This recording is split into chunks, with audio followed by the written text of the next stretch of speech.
Jitterbug. Jitterbug.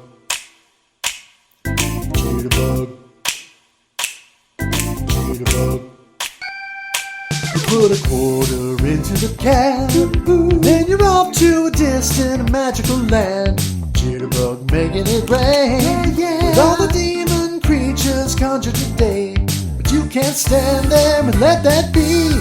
You need to kill monsters and set people free. We'll close the portal and stop the war before the monsters completely overrun our home. Wake me up before your death smiles. Don't leave me home alone with Mr. Dior. Wake me up before your death smiles. You're not the only one that can score high.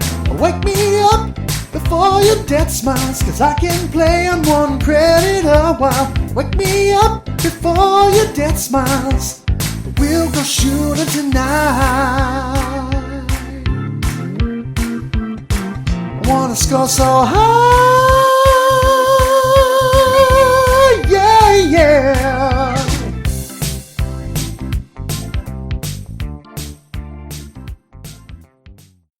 Shoot the Core Cast.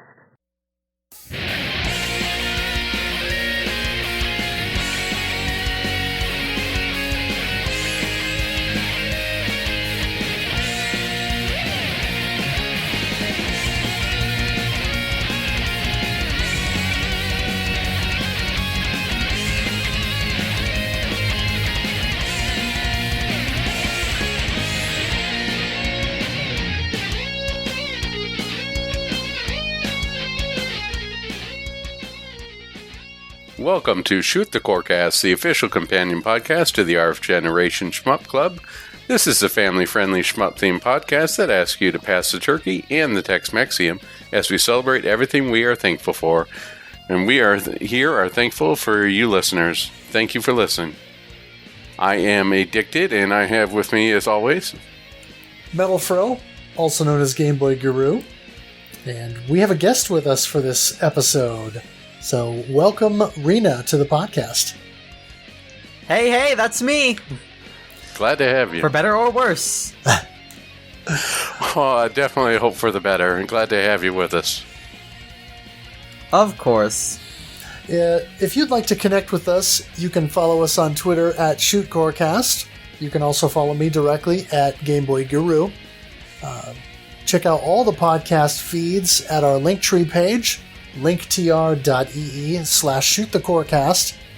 Also, please join rfgeneration.com and join us in a Shmup Club playthrough. If you would, also please subscribe, rate, like, review, etc. Whatever applies on your podcast platform of choice. You can also join the RF Generation Discord channel, which is linked from the front page of RF Generation, and join us there for Shmup Club stuff, podcast talk, shooting game talk in general, and all the fun and frivolity that we have there. And as well, I stream the Shmup Club Game of the Month on Twitch multiple times throughout the month, so you can check that out by following me at twitch.tv/GuruGameBoy. Yeah, and I also have to mention the RF Generation database. You just find stuff that you won't find anywhere else. I just recently added my collection of Donkey Kong NFTs, and there's no other collection website that even comes close for that. Or all my Deep Space Waifu DLC, just all sorts of stuff in there. Especially that Brazilian character, really hard to get. So make sure to log in your collection and take a look. And there's forums there, and there's always playing the guess the screenshot game. All types of stuff, but if you happen to have a bunch of useless DLC like I do, it's a great way to catalog it. So my question is, when are we going to get Tex-Mexium NFTs? Soon? I'm ready to invest in taco JPEGs. There you go. I'd do it. Alrighty. Well, let's kick things off with our question of the month, which I threw out on Twitter and Discord. And that was, What game did you initially think was too difficult or unapproachable, then later realized you were wrong about it?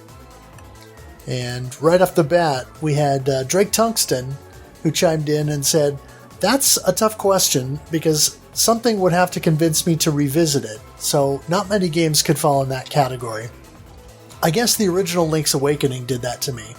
I didn't figure something out and ended up cheating my way through it, but on later replays, it was fine. Possibly American McGee's Alice, too."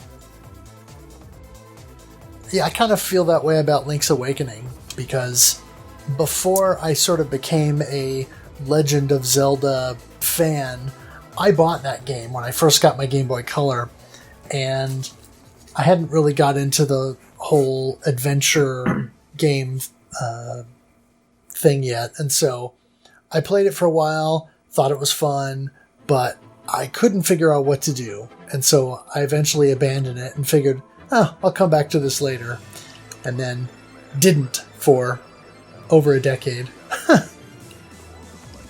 Yeah, I actually had almost the identical experience. It's one of my favorite Zelda games now, but back when I was a child, I was a big stupid idiot, and nothing could save me from my own idiocy. And for some reason, I could not get past the opening forest, and I just never got anywhere in that game. Yeah, same. But now that I can get somewhere in that game, it's like one of my favorite Zelda games. Really good. Yeah, and of course, years later, I played through it, and then I bought the Switch remake and played through that. Oh yeah, that was exciting. It's weird. I wish those two games were like... I wish there was like a definitive version out of those two games, because they're both fun. Yep. But they like both just a little weird and quirky in their own ways. It's pretty sad. Our next comment comes to us from at Rodark1. Let me answer this way. What is Fatal Fury? On Neo Geo EAS, but the problem is, it's still hard even after I realized it, how hard it was. Yeah, the Fatal Fury games are... they're not kind, but they're still a lot of fun to play. I think Real About Fatal Fury is probably one of my favorites on there. A lot of people would probably say Mark of the Wolves. But definitely a good series, and it can kick your butt like Gradius 3. I'm partial to Fatal Fury Special myself. I'm down for any of the Fatal Fury games. They're pretty good, honestly. There's some classic games, but I think they still work. Our next response comes to us from at Pony Trigon. I'm going to give it to Pokemon Yellow. When I was younger, I could never figure out how to beat Brock. When I got older, I figured out a great strategy, curb stop Brock, and was able to actually play the game. You know, congratulations to you. I think that perseverance in learning new in games like this is pretty hard to do, and if any character needs to be curb stomped in the Pokemon universe, it's got to be Brock. True. I actually kind of had the opposite experience with the Gen 1 games. I'm gonna be real. Or honestly with Pokemon as a whole. As a kid, I thought they were like alright, but then like the moment I touched an SMT game, like at any point within my teenager years, it was over for Pokemon. It was never happening again. I could never do it. I'm not sure Pikachu could compete with Death Metal, but... Yeah, maybe not. Well, BB jumped right in and said, Deathsmiles, or Tyrannosatan to be specific.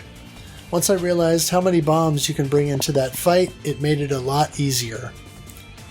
Yes, that is a strategy that I used, which we'll get into. SPM says, I had the impression about Raiden 5. That's not Raiden 5, that's Raiden 4. I had the impression about Raiden 4 before playing it, or any Raiden-like game, that it was surprisingly easy, relatively speaking, after putting the effort to clear Raiden 1. I wish I could agree. I played Raiden game once, and I never wanted to play Raiden game ever again. Maybe I should come back to it. I know they aren't bad. I know I'm just stubborn. But man... something about the enemies getting all up in my face was just like not happening for me. Yeah, Raiden 4, I actually liked it. I should say I like Jet first, but that's Raiden Fighter's Jet, even though it wasn't a Raiden game. But Raiden 4 is definitely well done, but I swear it's becoming like Street Fighter 2, where they've released at least 16 different ports. And I swear half of them are on the Switch, but it's good to see that they're starting to branch out again and they're going with Raiden 3, because I don't think we can stand any more ports of Raiden 5 at this point. Moss needs to do something different on here, and I appreciate that they went out with Kobayashi's Dragon Maid, but that's, shame breaking is not the way to go forward, in my opinion. Dang. Yeah. Or we could just get a new game. Yeah, exactly. That would be cool. Raiden 6. Just make a new game. What would Raiden 6 be about? Would it be coffee first, or would it be crystal meth? Or, I'm sorry, crystals. Family-friendly podcast, huh? Well, sometimes something slips out. I should have gone with Walter White, but that's all right. I mean, that means I get slip-ups, which is good, because deep down I'm a sailor. Bear78 said Returnal and Bloodborne. Once I get over the humps, though, both were fantastic. And Bear mentioned on Discord that I might enjoy Returnal, so I might have to check that out. I need to check out Bloodborne. Because I keep hearing how amazing it is. And I know for a fact that once I play it, I'm going to agree. Like, once I get, like, over the hump of getting used to the controls and everything, I know that once that happens, I'm going to really enjoy the game. I know it's going to be super fun. And I know I'm just being stubborn. But man, I cannot get myself to get up and just play that game. Why? Well, because I'm an idiot, of course, but, you know. The Bourne games and the Elden Ring games stuff there, it all sort of reminds me of that paperclip from Office. The one that everyone seems to love to hate. Just saying out there, it seems you're a masochist. Would you like to try Elden Ring? So, yeah, I get that recommendation unironically all the time. I'm certain we're going to hear from the Dark Souls cast, the Collector's cast on this with their opinion. But I definitely did enjoy those. Bloodborne was a little more parry heavy than a lot of the roll to win that I found with the other Souls series. I need to go back and play some Demon Souls. But those are definitely ones that are pretty intimidating to new players. In the way that, you sort of set somebody down in front of a... maybe let's say the newest Toho game, and you're going to get a lot of a lot of work time fun questions coming immediately, and not just from the bullet patterns. But still, it's one of those things that does seem very intimidating at first. It's Kula6 says this is going to sound dumb, but New Super Luigi U. Now, I've heard that this game is difficult, and I know it has a reputation, so I will say that I still have to try this, but from everything I've heard, this is definitely an intimidating game. Yeah, I don't think that sounds dumb at all, because it takes the Mario formula and ramps it up, where your timelines are extremely limited. So you really have to book it through those stages. So it really... it almost turns Mario into what you think a Sonic game should be, meaning you got to go fast. I love how the discourse around a Super New Luigi U has changed so much. At first it was like, oh shit, they just released Super Mario Bros. U and they slapped Luigi in there. Oh, I can't believe this. What a cash grab. To like, oh hey, this is the only good version of Super Mario Bros. U. What a glow up. What a glow up. I'm so proud of you, New Super Luigi U. And honestly, I'm inclined to agree. I take issue with that because I quite liked New Super Mario Bros. U, but I understand how people think that way. No, I like New Super Mario Bros. U as well. I just think New Super Luigi U is infinitely better. Fair. Like, New Super Mario Bros. U is like, it's like really delicious, like, toast. It's very delicious toast. It's well-made toast. It's very good. You have a good time eating it, but it doesn't really do anything crazy, but you still have a good time with it. It's still very delicious. And it's all well and good. But New Super Luigi U is like a hit or miss, like, spicy sriracha. It does some stuff. It likes to play around with some weird stuff, and it's not for everyone. But you know, if you come for that specific taste, you'll get exactly what you want. Interesting analogy. I want toast. I want toast too.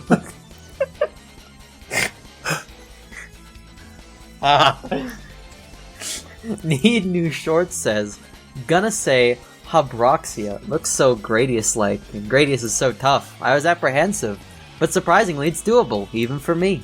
Made my way through that first one eventually, got pretty frustrated with the second one. But I was able to beat that, so yeah, Habroxia for the win.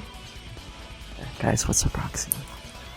It's an indie shmup from a few years ago, and okay, that kind of explains came out with not that much fanfare, and I want to say the first one was considered by the larger shmup community, if you will, to be a little bit on the easy side, but a solid foundation. The sequel actually got a physical release through Play Asia. Both did. What, 2 years ago? Yeah. Habroxia came out for the Vita only. Habroxia 2 came out for the Vita and for the PS4. And PlayStation 4, yeah. Yeah, that's alright.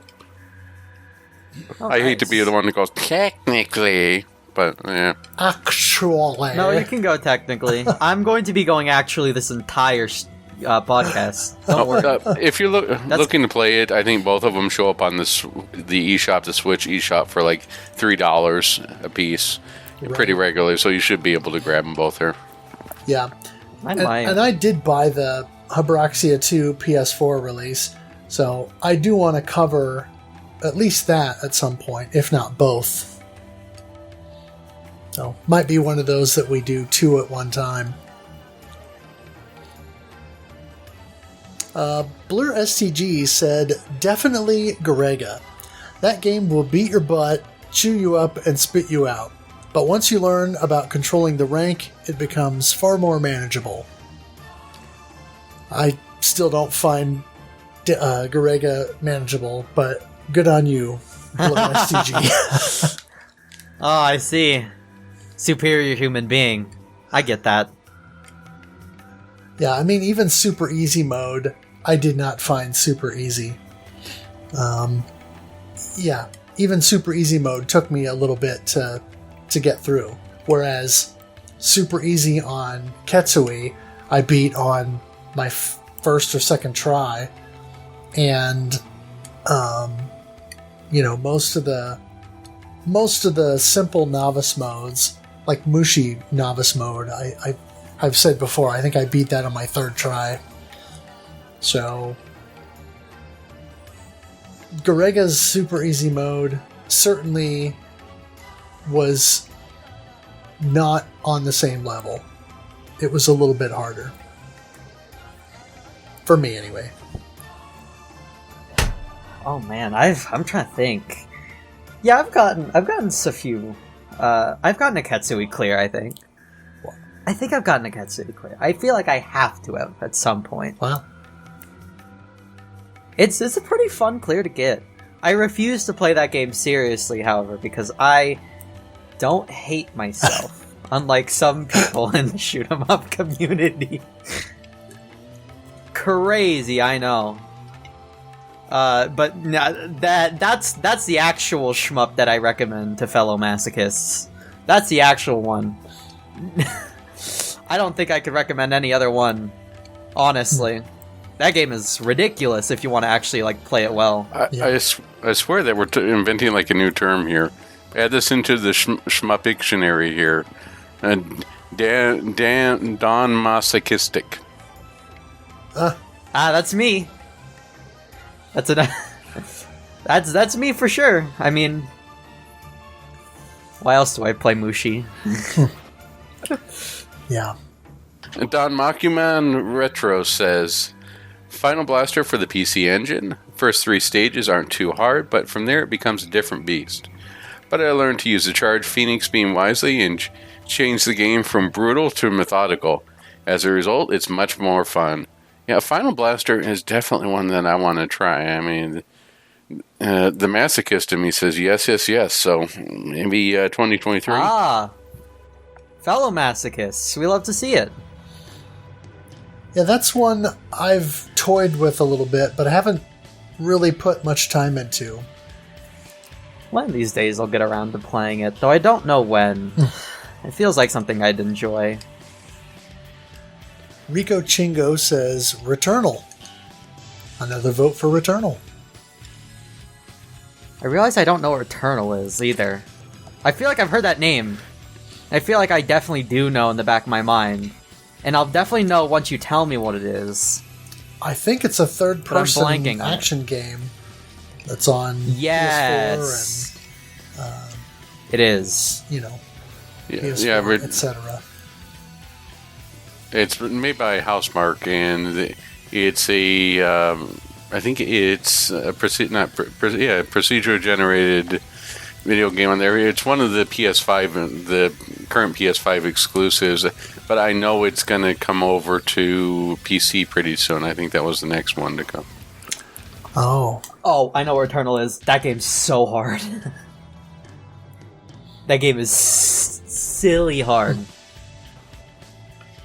But it's really cool. It's a really, really cool game. Corkman says, probably any bullet hell game. I thought if I can't handle old games with few bullets, how can I ever deal with that many bullets? I realize the bullets are slower and have all clear patterns, plus your ship is usually faster and is a much smaller hitbox. Yeah. Yep, that's the one. That's the trap that everyone falls into for their, I don't want to say unknown reasons, because it feels like obvious to me, but I know it's probably normal for other people. But I don't know, maybe it's just ingrained so hard into my head that it like doesn't even register as something like that's abnormal. Some of it may be for older guys like Addicted and myself, older players who grew up playing the traditional stuff where it's fast, aimed bullets and stuff like that. So then when you get into Danmaku style games where you just have these giant waves of bullets, it can be very intimidating. Dr. Danmaku, how I learned to stop worrying and embrace the hitbox. Something like that. The future is now, old man. No. Maybe I just think it's obvious because Bullet Hell is the shmup that I grew up on. I grew up on your Dodon Patchies and stuff. So it's like not even a second thought to me. It's like, oh yeah, of course the hitbox is like 2 pixels wide. Yeah. How else would you dodge everything? Right. And then I go back to play something normal and I'm like, oh my god, what's going on? Why are you like this? Yes. Back in the olden days when hitboxes were the size of your sprite. Terrifying. I would never. Or an automated accent the size of a small house. Yes. ShmupDB says Pro Gear, Fast Striker, and Graze Counter.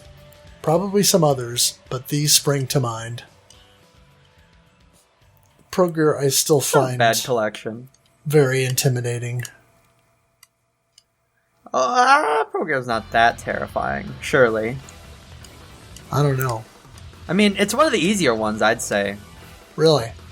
I have not had a crazy amount of trouble with Pro Gear when I've played it. I haven't deep dived into it or anything, but of what I did play, it wasn't too horrendous. I didn't have too much trouble with it. It was pretty fun though. I grew to love Pro Gear a little bit. I actually ended up getting it with the Capcom Arcade Collection, I think it's called. Oh, right, the Capcom. But they put Pro Gear on Arcade there. Stadium? Yeah, they put Pro Gear on there, and that was how I got to play Pro Gear, Yep. which was very fun. Pro Gear is the first cave horizontal STG, so... And It's yep. true. And the game we'll be talking about in just a little bit is the second one, so... Yep. Indeed. Zazan Zeni. Ikaruga. The patterns are not sadistic, but when you understand the ins and outs of the polarity system, actually. Yeah, Ikaruga was one that was always surprised me. I would say intimidated me personally until I saw somebody trying to control both player 1 and player 2 ships at once. Oh, yes. Oh. Ikaruga dual play Oh. is crazy.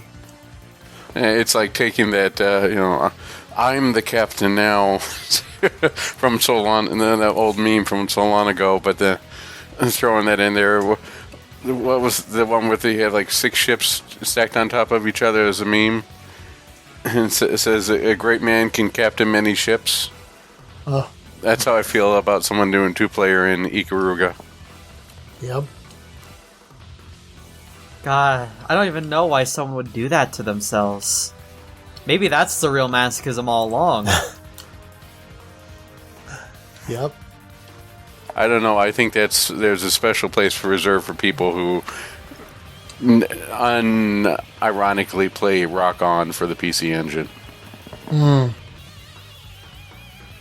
Yes.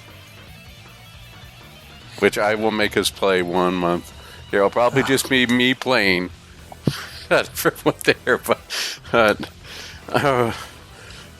but I will find a way for us to play it. Maybe the month of December. I respect that grind. Actually, could we please just get another cave game, please? I'm begging. That's all I know. We'll just have to do a Kusoge episode, and you can cover Rock On. Be my guest. Oh yeah, Rock On is broken in so many ways. It's beautiful. From Do I even want to know? well, it's got the intro for the story. If you look up the intro on there, you'll have to look. I can't say some of the words, but it starts with "Dearly Beloved" for the story, and you can actually power up your ship. It's too fast for anyone to handle realistically. It just zips across the screen. Your hitbox is so huge. It's a complete mess. It's a lovely, lovely, beautiful turd. Sounds like my kind of game. Yeah. It's the opposite of a fine wine, but in a fun way. Oh, there we go, right there. We got another idea for a shmup song. If you like Kusoge. There we go, Pina Nice. Colada. Alright, I expect that for our next episode. Oh my. Alright, Hausu says, Garega for sure. I mean, it's still super hard, but it feels less impossible now.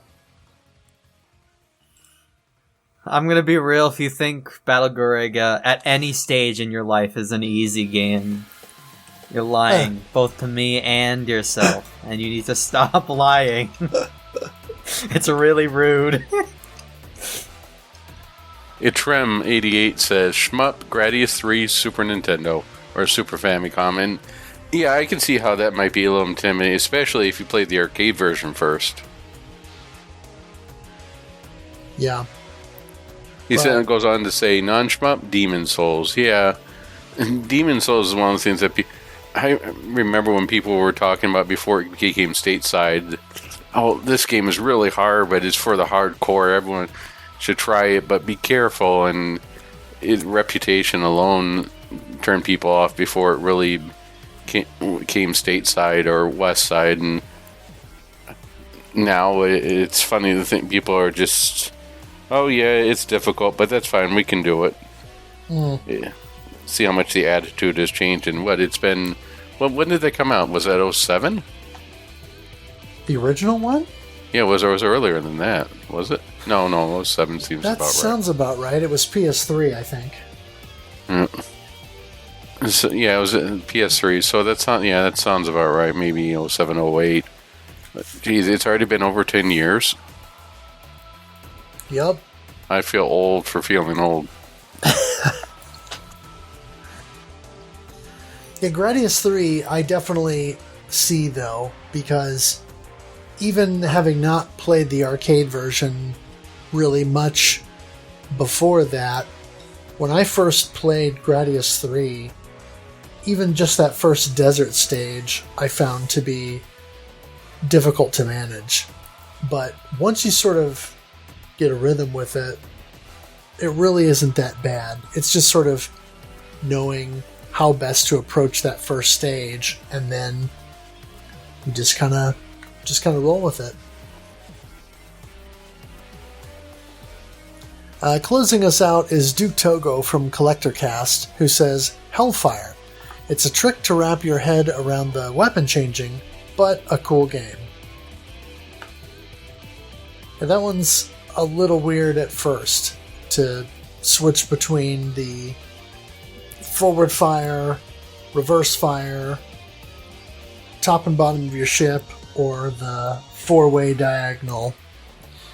But it's neat.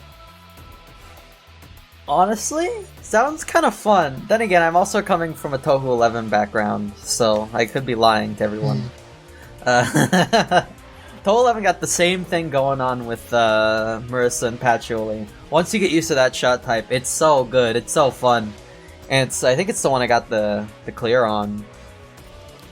But it does take like a hot minute. It takes some deliberate grinding, which is not fun, I'll admit. It's not fun.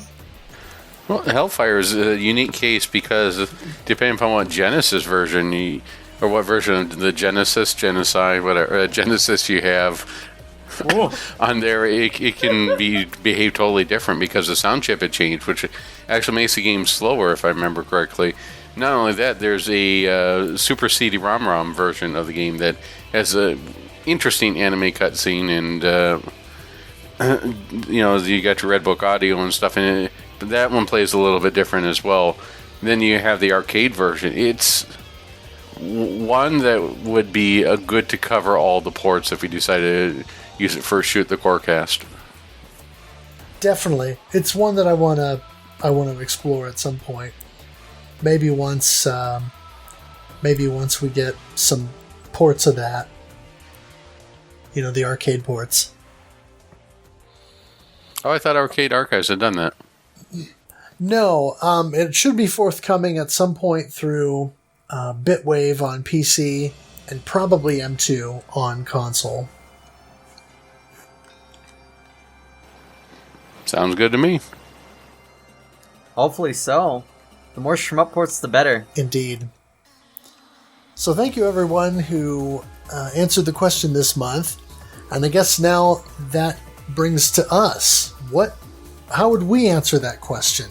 What game did you feel was insurmountable when you first played it, but then later you realized, it's not so hard?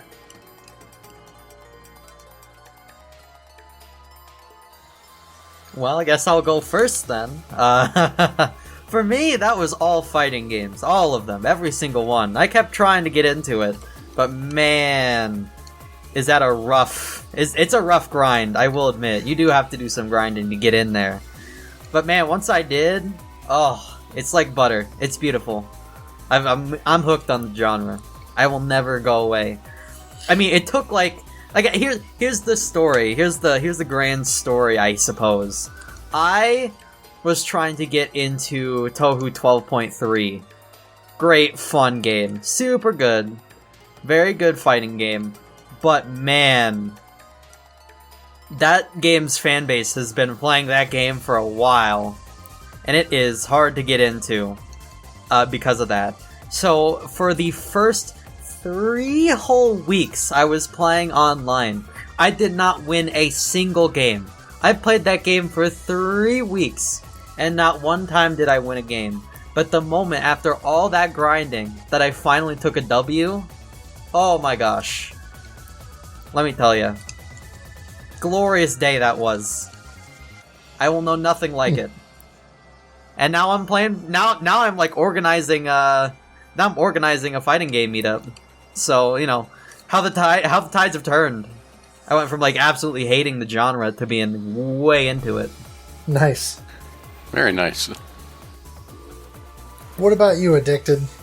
Oh, of course. For me, it would have to be Gun Vein. I mean, at first, I was trying to dodge those bullets and pressing the fire button faster than Takahashi Meijin after slamming a boss coffee.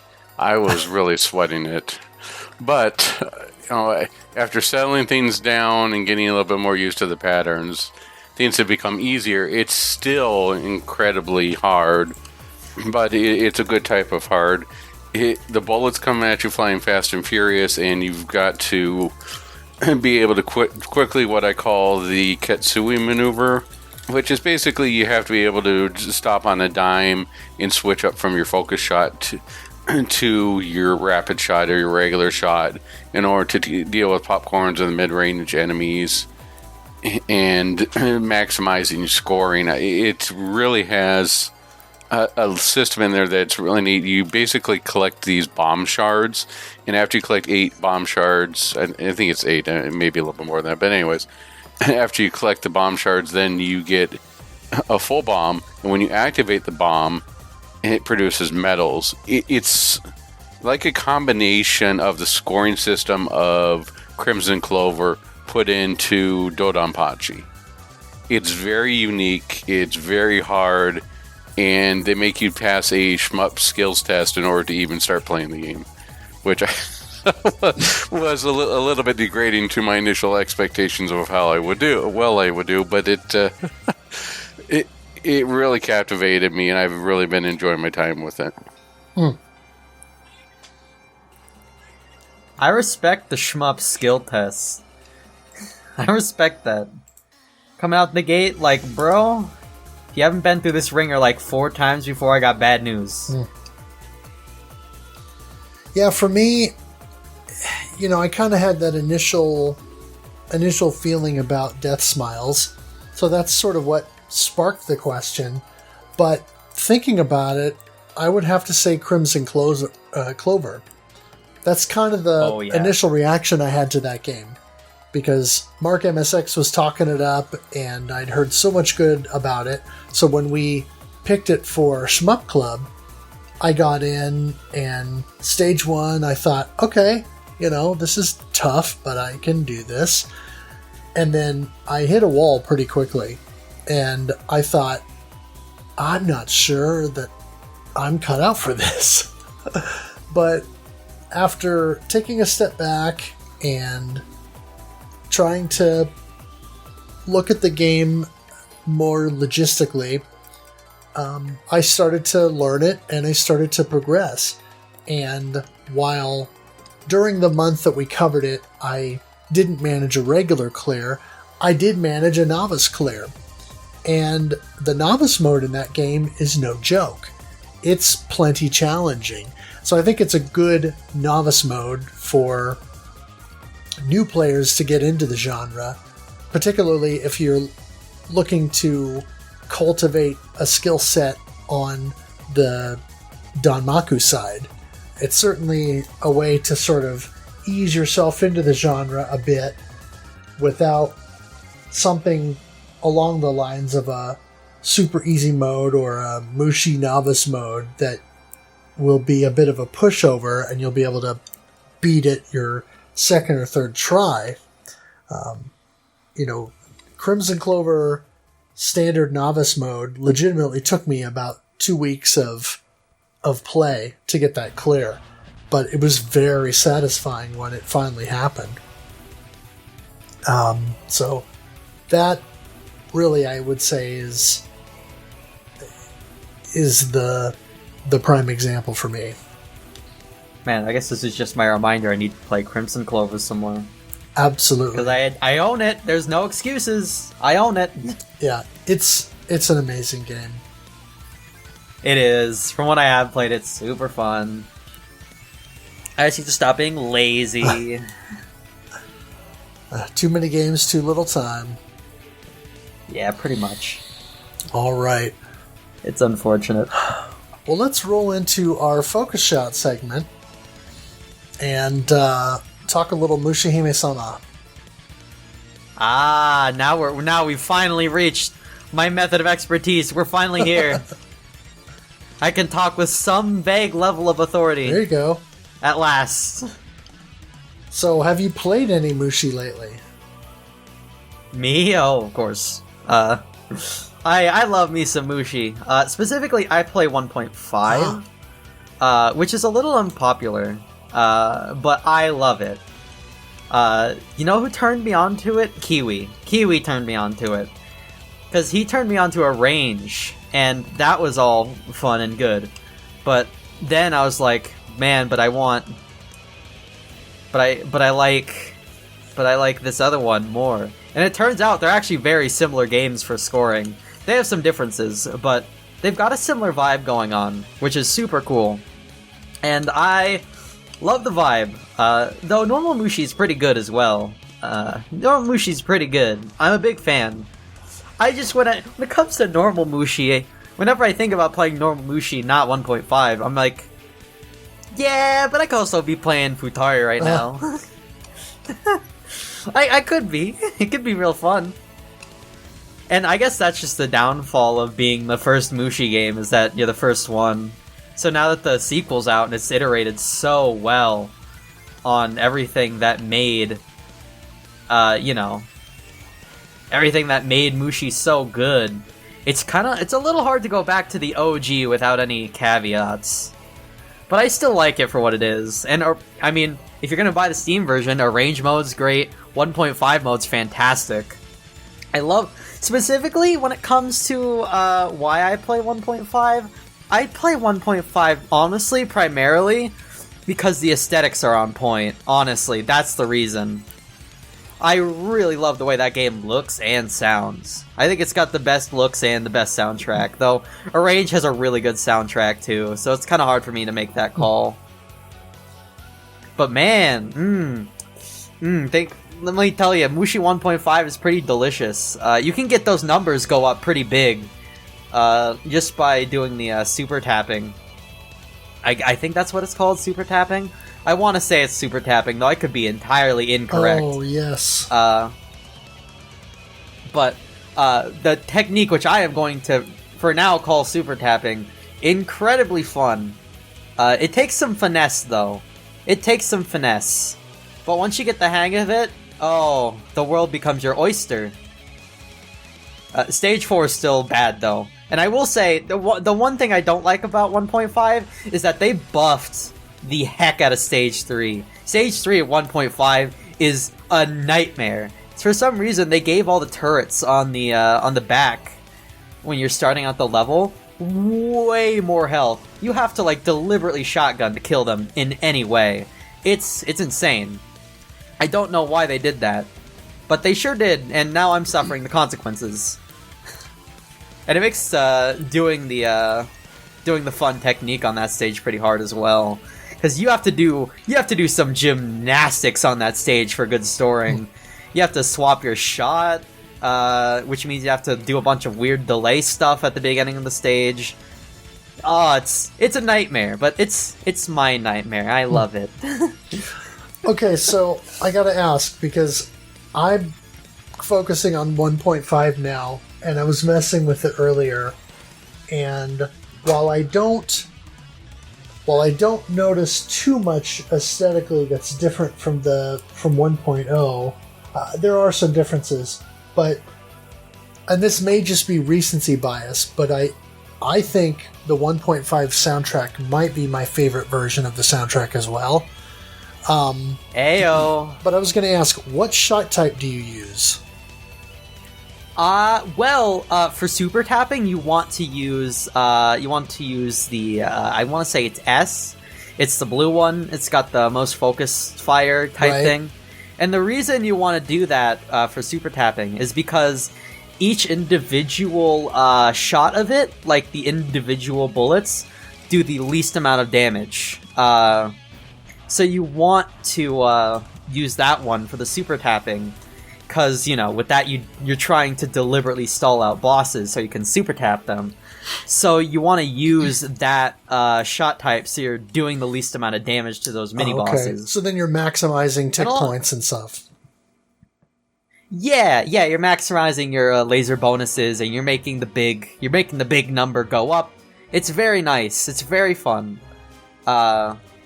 But alongside that, you can do that while also getting some really good damage, just like normally when you're not super tapping. Right now, the arrange mode meta is so cursed right now. The arrange mode meta is horrendous. Right now, because the entire thing around that is that you're trying to do as little damage as possible. First, you literally do not upgrade your shot. You just go in with raw S, and you have the little dinky, start out the game shot. It's the highest scoring way to go about that game, and it sounds miserable. I don't know if 1.5 is the same way. I haven't really bothered optimizing it that much, but man, so that's sort of the reason why I use that shot type. It's the scoring one. Though in the specific circumstances, you do want to be using the W shot, the wide one. You do want to be using that specifically for stage 3, because for some reason in stage 3, there's a bunch of like large things to shoot that you can tap. You can super tap them if you want. But it only works with the wide shot for some reason. Why? I honestly don't know. That's just how it is. Yeah, and the thing that I noticed is one of the interesting bits about 1.5 is that you can choose between starting the level at sort of your normal default power level, or starting the game rather, or starting at max power. And the thing that I noticed about max power, I mean, the game tells you up front that enemies are going to shoot more and be more aggressive. But the thing I noticed about that is with W shot, if you are focus firing, almost all the time, the game will be slow. And I mean very slow. That's why for normal Mushi Ultra, they go for W shot. It's not because it has like... it does have a lot of advantages, but the main one is that it shoots so many bullets that you can slow down the game at will if you wish. That's why they use it. It's super wacky, but it's super cool. And also it has really, really good damage if you shotgun, so they use it to skip a phase in the TLB. Yeah, so...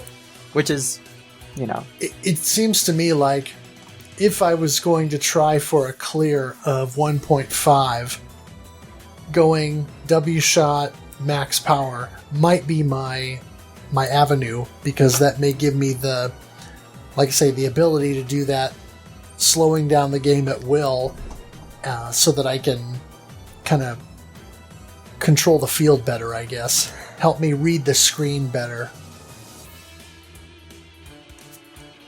If you're going for a clear on 1.5, what kind of clear are you going for? Not normal? Yeah, just a regular, original, or normal clear, yeah. You might actually want to go with M shot type. And the reason I say this is because M shot type is busted. It does so much damage. Oh yeah, they buffed the heck out of M shot type between 1.0 1.5. Why? I don't know. Honestly, the shot type was completely fine. I don't know why they felt the need to buff it, but they made it ridiculously strong. It is bar none like the way to go. Okay. I'll have to think about that. I mean, W is... Especially in normal mode, when, like, the patterns aren't super crazy, and sometimes they won't be dense enough for you to slow them down with W power, because it's normal mode. So that strat becomes more reliable, I guess, the higher you go up in the difficulty. So on normal, it's like the least reliable. So I'd honestly go with I'd go with the I'd go with the M shot type, just because does like so much damage. It's got a nice spread. It's not like too closed in. It's a nice medium while also doing the damage of like a focus shot for some reason. Okay. Why? I don't know. It just felt like it, I guess. I mean, W is attractive because of the spread, because once you're fully powered up, you're covering the better part of the screen. So to help control the smaller enemies and things that may pose a bigger threat if you leave them on the screen too long, to me is attractive, because then I can mostly focus on the larger stuff that takes more than a couple of hits to take down. But if M will provide enough of a spread to help control the field, then yeah, the extra damage output might be advantageous. Yeah, I mean, W is also pretty good for that, just because of it just has so much coverage. It's basically a full screenshot. Why? I don't know, it just is. They just decided to make it that way. So it's actually really good for coverage. It's really good for taking care of popcorn enemies, especially in Stage 4, where they are at their most annoying. Oh my gosh, I hate the popcorn enemies in Stage 4. Actually, I just hate Stage 4. Actually, Stage 4 is just the worst stage, actually. I take everything back. Maybe Mushi isn't a good game. No. Stage 4 may be bad, but it's fine. It's fine. I'll survive, I think. Well, I mean, my run won't survive, but I will.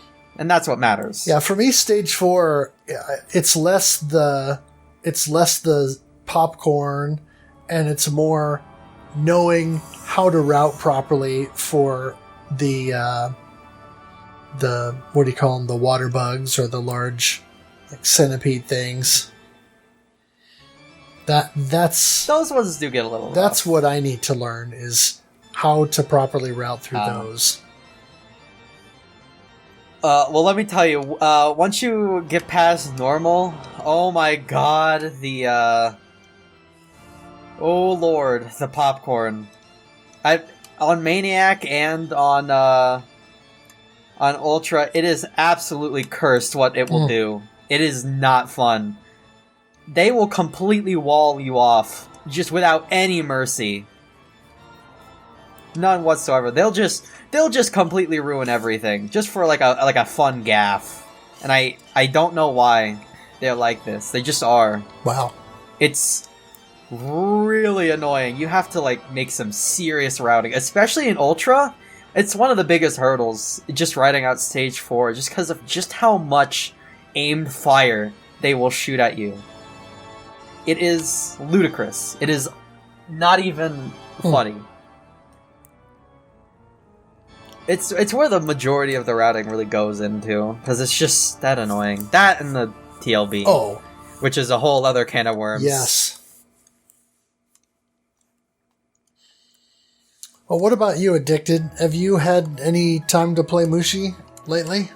Not as much as I'd like here, going with 2 illnesses in the past month, and well, usual stuff that happens with two young kids. But I did play a little bit with Stage 4, trying to eke my way through it. I wish I had more time, and I also made the mistake of starting up Never Awake, which ate up all my time until I finished the game.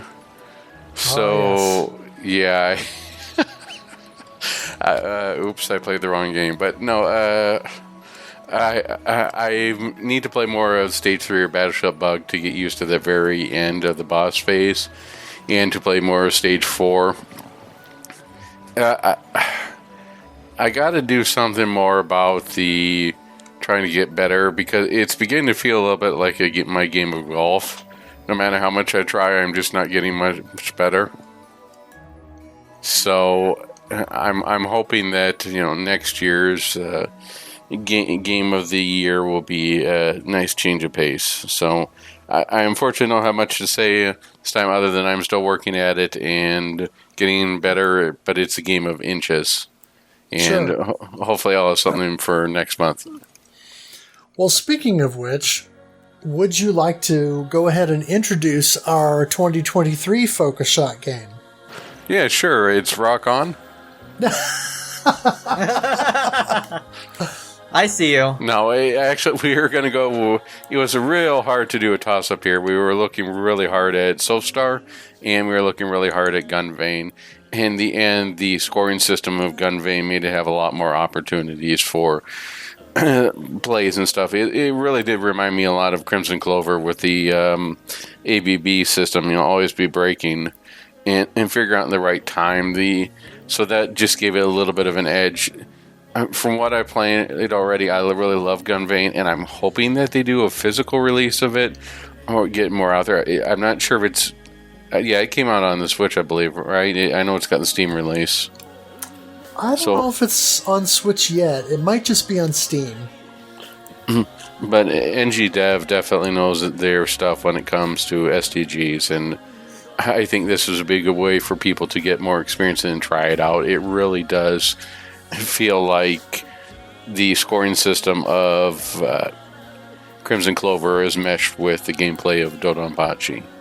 It really is something else, and be nice to buck up my skills throughout 2023. Yeah, let's go. Yeah, so this will be ABB Mark II, Always Be Bombing, since it seems like bombing is the big scoring maneuver in Gunvein. The anti-cave game. We love to see it. Yeah, it reminds me of Garega in that sense, where you talked before, Addicted, about collecting the bomb fragments and then bombing in order to create the medals, and so this kind of is like, what if you took the bomb fragment? What you're really doing is setting up the bomb, aren't you? Yeah. Well, what if? I see how it is. What if you took the bomb fragment? You're setting us up the bomb? Yeah. What if you took the bomb fragment system from Garega and then took the idea that you don't bomb in cave games if you want to score, and turn that on its ear and say, no, actually you want to bomb. You want to bomb a lot. And so I kind of like that idea, and that might help me as a bit of a bomb hoarder to help get over that hump so that I can be a little bit more free with the bombs and worry less about the end of stage bonuses or no bomb bonuses, things like that. Yeah, it really is all about strategically deciding when you're going to release the bomb and which collect the medals and how quickly you can avoid the bullets. It's similar in some way to like point blanking and getting in there, but you're constantly micro dodging in order to gain a better position, in order to defeat enemies as fast as possible, so that way you can get them. But you're always mindful of, is there stuff that does focus bullets on there? There's stuff that does your patterns on there, and then there is it's sort of like random shots in between. So you're constantly weaving in and out as you're trying to switch between focus shot and your regular shot in order to get as many bomb pieces as fast as possible, so that way you can bomb the larger enemies. And when you bomb the larger enemies, then you get the medals, and the more medals you get, the higher you can increase your score. I think we talked a little bit about this within last month's when we were dealing with Pierce Brosnan and Steel. I almost want to call it Steel Empire. I apologize. With Project Steel. I mean, these days you've got to have something to. I don't want to say gimmick, but you really have to have a hook to keep people coming back. And I thought Project Steel did a great job with that. Project Starship X. Maybe you just name your game Project, and there you go. But no, having some kind of hook to keep people playing and keep people trying for a higher score. I think that's what helps a lot with the longevity of the cave games, and it's definitely present in Gun Vein. You're going to have people who try different routes on here. It really feels like for the first time in a long time someone has got the cave formula down, but they've also added a unique twist to it. And I think that little by little this is going to spread like wildfire, just like Crimson Clover did, word of mouth, where it becomes a hardcore favorite. Nice. All right. Well, let's move into shmup news. All the news that's fit to shmup. Exactly. True. What sort of exciting things have been happening that I have not been paying attention to? Well, first up is that Darius Burst CS is getting another physical release, thanks to Strictly Limited Games. This time, it's going to be called Darius Burst CS Core. And in addition to the main CS mode content, it's also going to include some Taito and Sega DLC packs. So those will be on the release, as far as I know. I think maybe there's going to be a Switch version coming, but this is an odd one because there have been so many releases of Darius Burst within the last few years. Limited Run did a physical on PS4 of just Darius Burst CS. Wasn't even translated. It's literally just the game. Of course, it's hit Steam, and the Steam version has tons of available DLC that you can buy to add all sorts of ships and things from other games. That's a huge rabbit hole that you can go down buying all the DLC. So this kind of takes a middle of the road approach where it gives you the Chronicle mode content, but then gives you some of the DLC. So I'll be curious to know how much of the other DLC will be available for purchase with this version on console versus what you can buy on Steam for the PC version. Honestly, I just hope this port is enough to get me to play the game. Apparently the last few hundred ones weren't, apparently. Why? I don't know. Maybe they're just trying to compete with Raiden 4 for the most number of shmup related. This will be Darius Burst CS Core Mikado Remix. I see. Well, maybe that one will be the one where I actually purchase the game and play it. Or maybe the one after that. I think they should just keep trying and see what happens. It could be really funny. I will say, I am not much of an online gamer, but Darius Burst CS 4-player co-op is a hoot and a half. Ooh, that sounds like it could be very fun. Would you call it a hoot and a hanny? I definitely, yeah. Sorry, I didn't mean to cut you off there.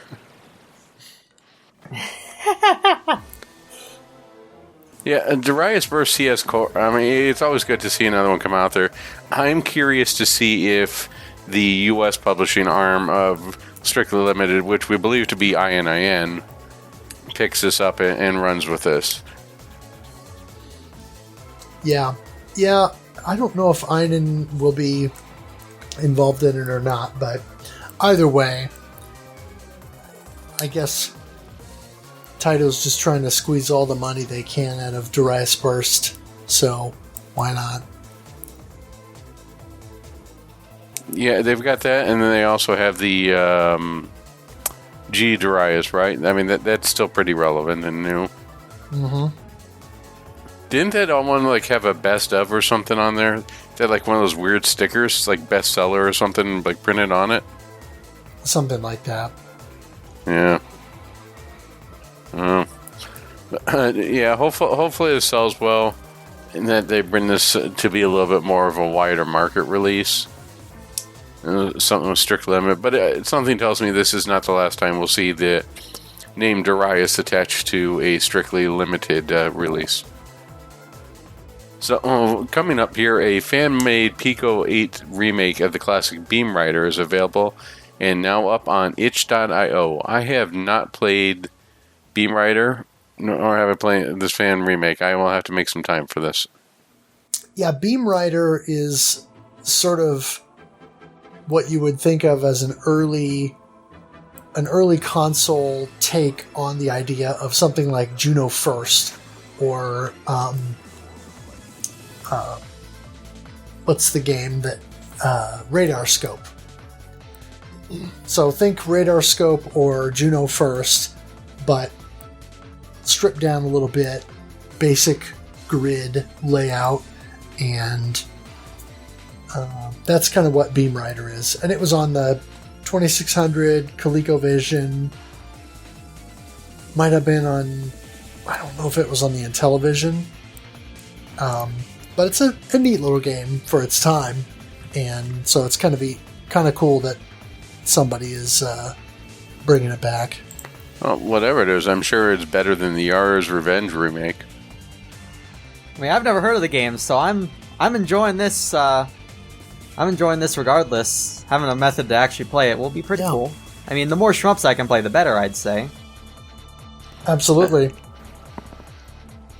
And speaking of Raiden here, Raiden 3 X Mikado remake or Cross Mikado Maniacs is releasing on modern consoles, which will include the Raiden 3 arcade release, a new soundtrack arrangement similar to the Raiden 4 Mikado, Cross Mikado, and a Japanese physical has been announced, including a release that contains a 2-CD soundtrack with extra goodies. It's nice to see that they aren't just re-releasing another version of Raiden 4, which, well, I guess they already are, right? I mean, they've got a port of that on there, and there's already like a double Ender Pack on there that came out via limited run with the Switch that was on Raiden 4 and Raiden 5. Yep. I would love it if you could just turn that card around and like switch instead of having the menu. It's just like the old double Ender 2600 carts. You just switch it around, plug it in. I mean, it's nice to see that they're going back to Raiden 3, because I think Raiden 3 was a game that had some good ideas but was definitely flawed.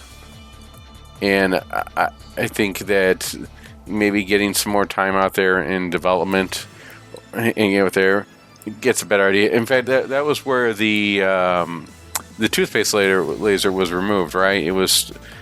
It came out in Raiden 2 and then removed from Raiden 3 with the plasma laser, right? And then they came back with Raiden 4 with both, and that's why you could select them in the options screen. Yep. Yeah, well, they kind of nerfed it, and so it was green in Raiden 3 too, if I remember correctly. Yeah. I remember playing Raiden 3 on PS2 some while after it came out and thinking, this is solid, but I don't love it.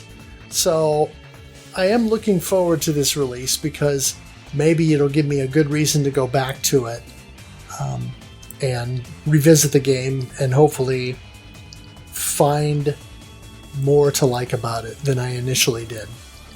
And I would have to say the soundtrack wasn't that great compared to some of the other stuff. I mean, you could say after Gallantry it all went downhill, but I think a lot of people like Raiden 2 and especially Raiden DX that came out for the PlayStation 1 and thinking that it certainly was a low point in the series in regards to music, so I'm hoping that the range comes out a lot better and it comes up to the standards that Raiden 4 had, because that had an excellent soundtrack. Right.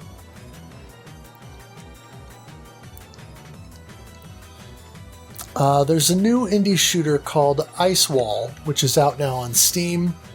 It's kind of got a color vector look to it, and it combines early fixed-screen shooters like Space Invaders and Gorf with some Danmaku elements. Ooh. You said Danmaku? I'm intrigued now. So I started listening again, my ears open. Thank you. I guess if you could think of a Space Invaders vector game with bullet hell stuff, that seems like an unlikely combination, but just watching the... That seems like perfect, honestly. I'm down with that. Just watching the, the trailer on Steam, it looks like it could work. So I'm intrigued. It definitely sounds like my kind of jam. I love that sort of vibe. It's a niche one for sure, but I think it's cool.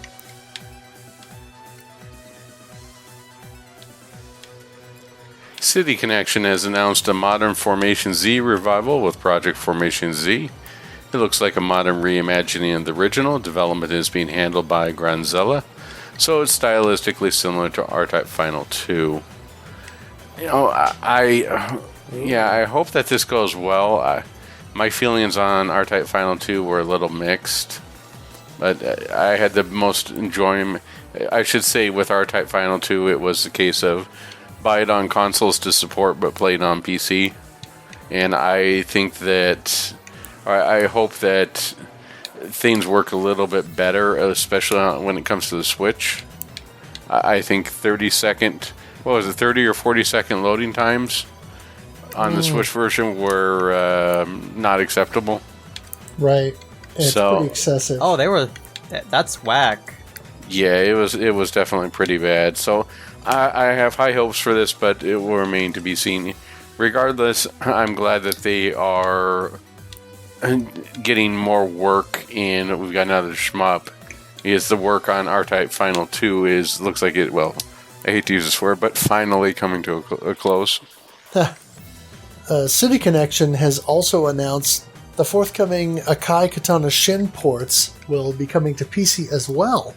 And that is slated for a December 15th Steam release.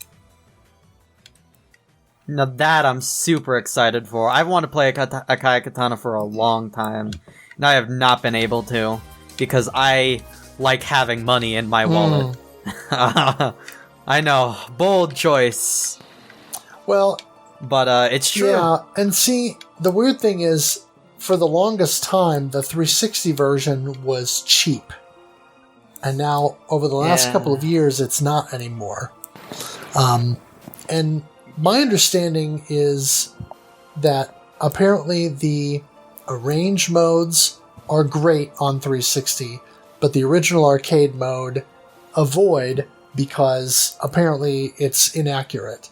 So I'm hoping with this modern port that will be forthcoming on PC and consoles, that it will fix that and hopefully give us the best way to experience the game going forward.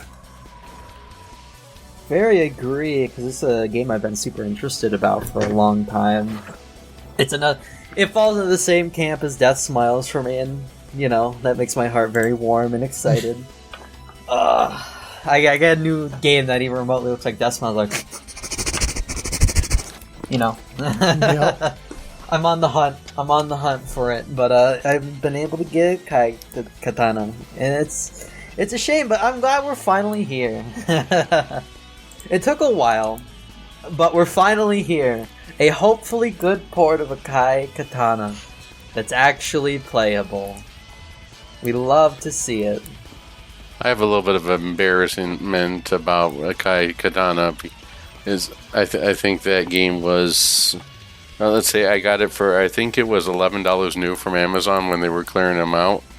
And it was on my to-do list, but I never opened it. I still have a sealed copy of it. And at this point, I think I'll probably just play the Steam version.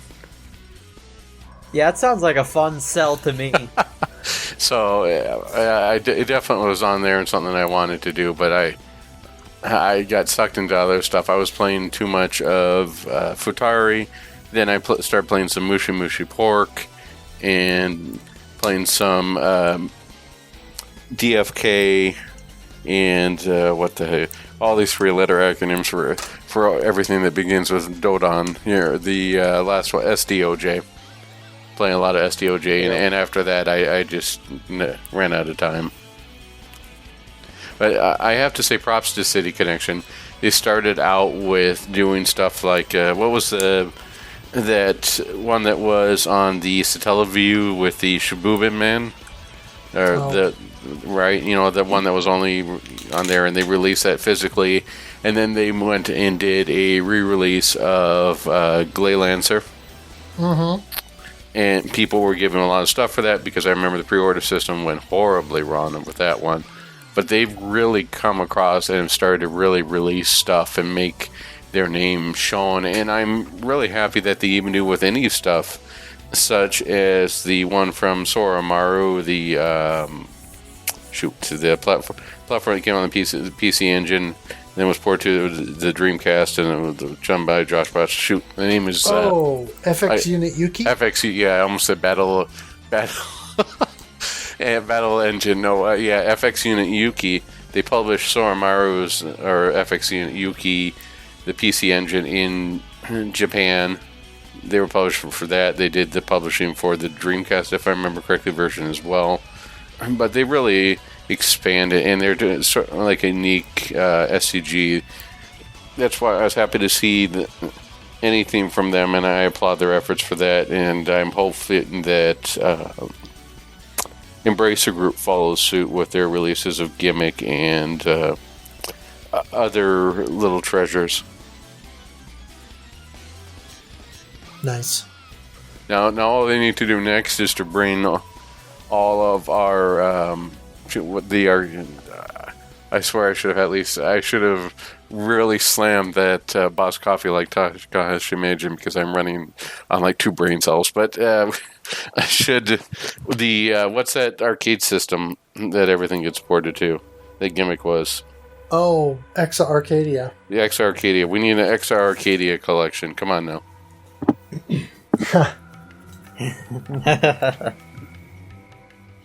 Granzella will be bringing forward a PS5 version of R-Type Final 2 with additional content, exclusive levels, and they're calling it R-Type Final 3 R-Typing again. No, R-Type 3 Final 3 Evolve, sorry. This will receive a special edition through NIS America. And they've also announced that R-Type Tactics 1 and 2 Cosmos Collection for PS4, 5, Switch, and PC, which compiles both games into a single release. So it'll be the first time R-Type Final 2 Operation Bitter Chocolate, which I swear was a unused Toho game title, will be commercially available in the West. Yeah, the R-Type Final, or R-Type Command, or R-Type Tactics, those look interesting, and I'll probably buy it because I buy anything R-Type. But is one of the things I don't know if I'll be playing. I prefer my R-Type shmups, but it's sort of like if someone came out with a Ease Pog game, I would probably still buy it, but I won't be playing Pogs. Yeah. Right. Well, a bit of minor shameless self-promotion here, but there's a new video from Lazy Devs on YouTube, and it features multiple shmup content creators, including yours truly, as well as Shmup Junkie, Mark MSX, and more. The video's called 15 Shmups That Teach How Shmups Work, and it released a couple of weeks ago, and Lazy Devs asked me to provide some feedback, and kind of, it's basically a video that talks to people about good shooting games that will introduce them to the genre, kind of help them learn fundamental mechanics and things, and get into the genre in a way that isn't overwhelming, or might be games that are a bit more approachable. And so I recommended Blazing Lasers for the TurboGrafx, and so that's, go check that video out. Did Toho 8 make it into that video? I don't remember off the top of my head. I don't think so. That's a shame, because that one's a seriously good contender. Is that the Flowery Night? Which one is that? Imperishable Night, yes. That one I would say is a very good Toho game.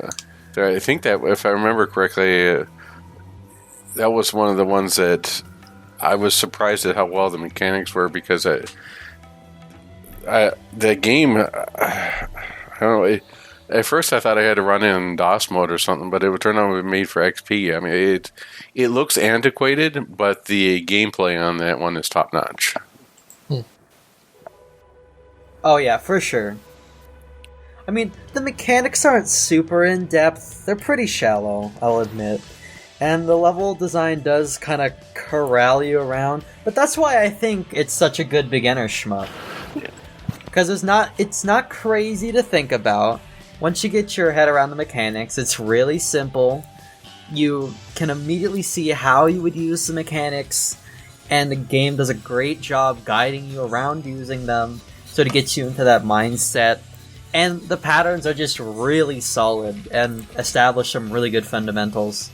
Yeah, a lot of the variations I've seen on something such, even with the Shiki or Shiki Kondo, there are just variations of stuff I've seen in that game. So a lot of the patterns and stuff are reused for a lot of later indie games. It does a good job of building fundamentals, especially when you have a radio-style bullet pattern.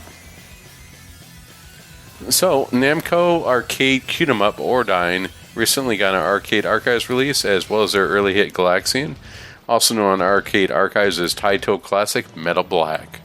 Now, can't go wrong with Metal Black, everyone knows that Saturn release. But Ordyne may not be as widely known because its last console release was on the TurboGrafx 16.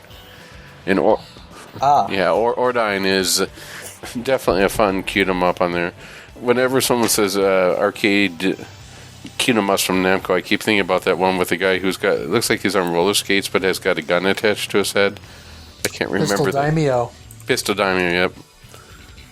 That sounds like a song title, doesn't it? Off of, have you heard this new metal band called Metal Black?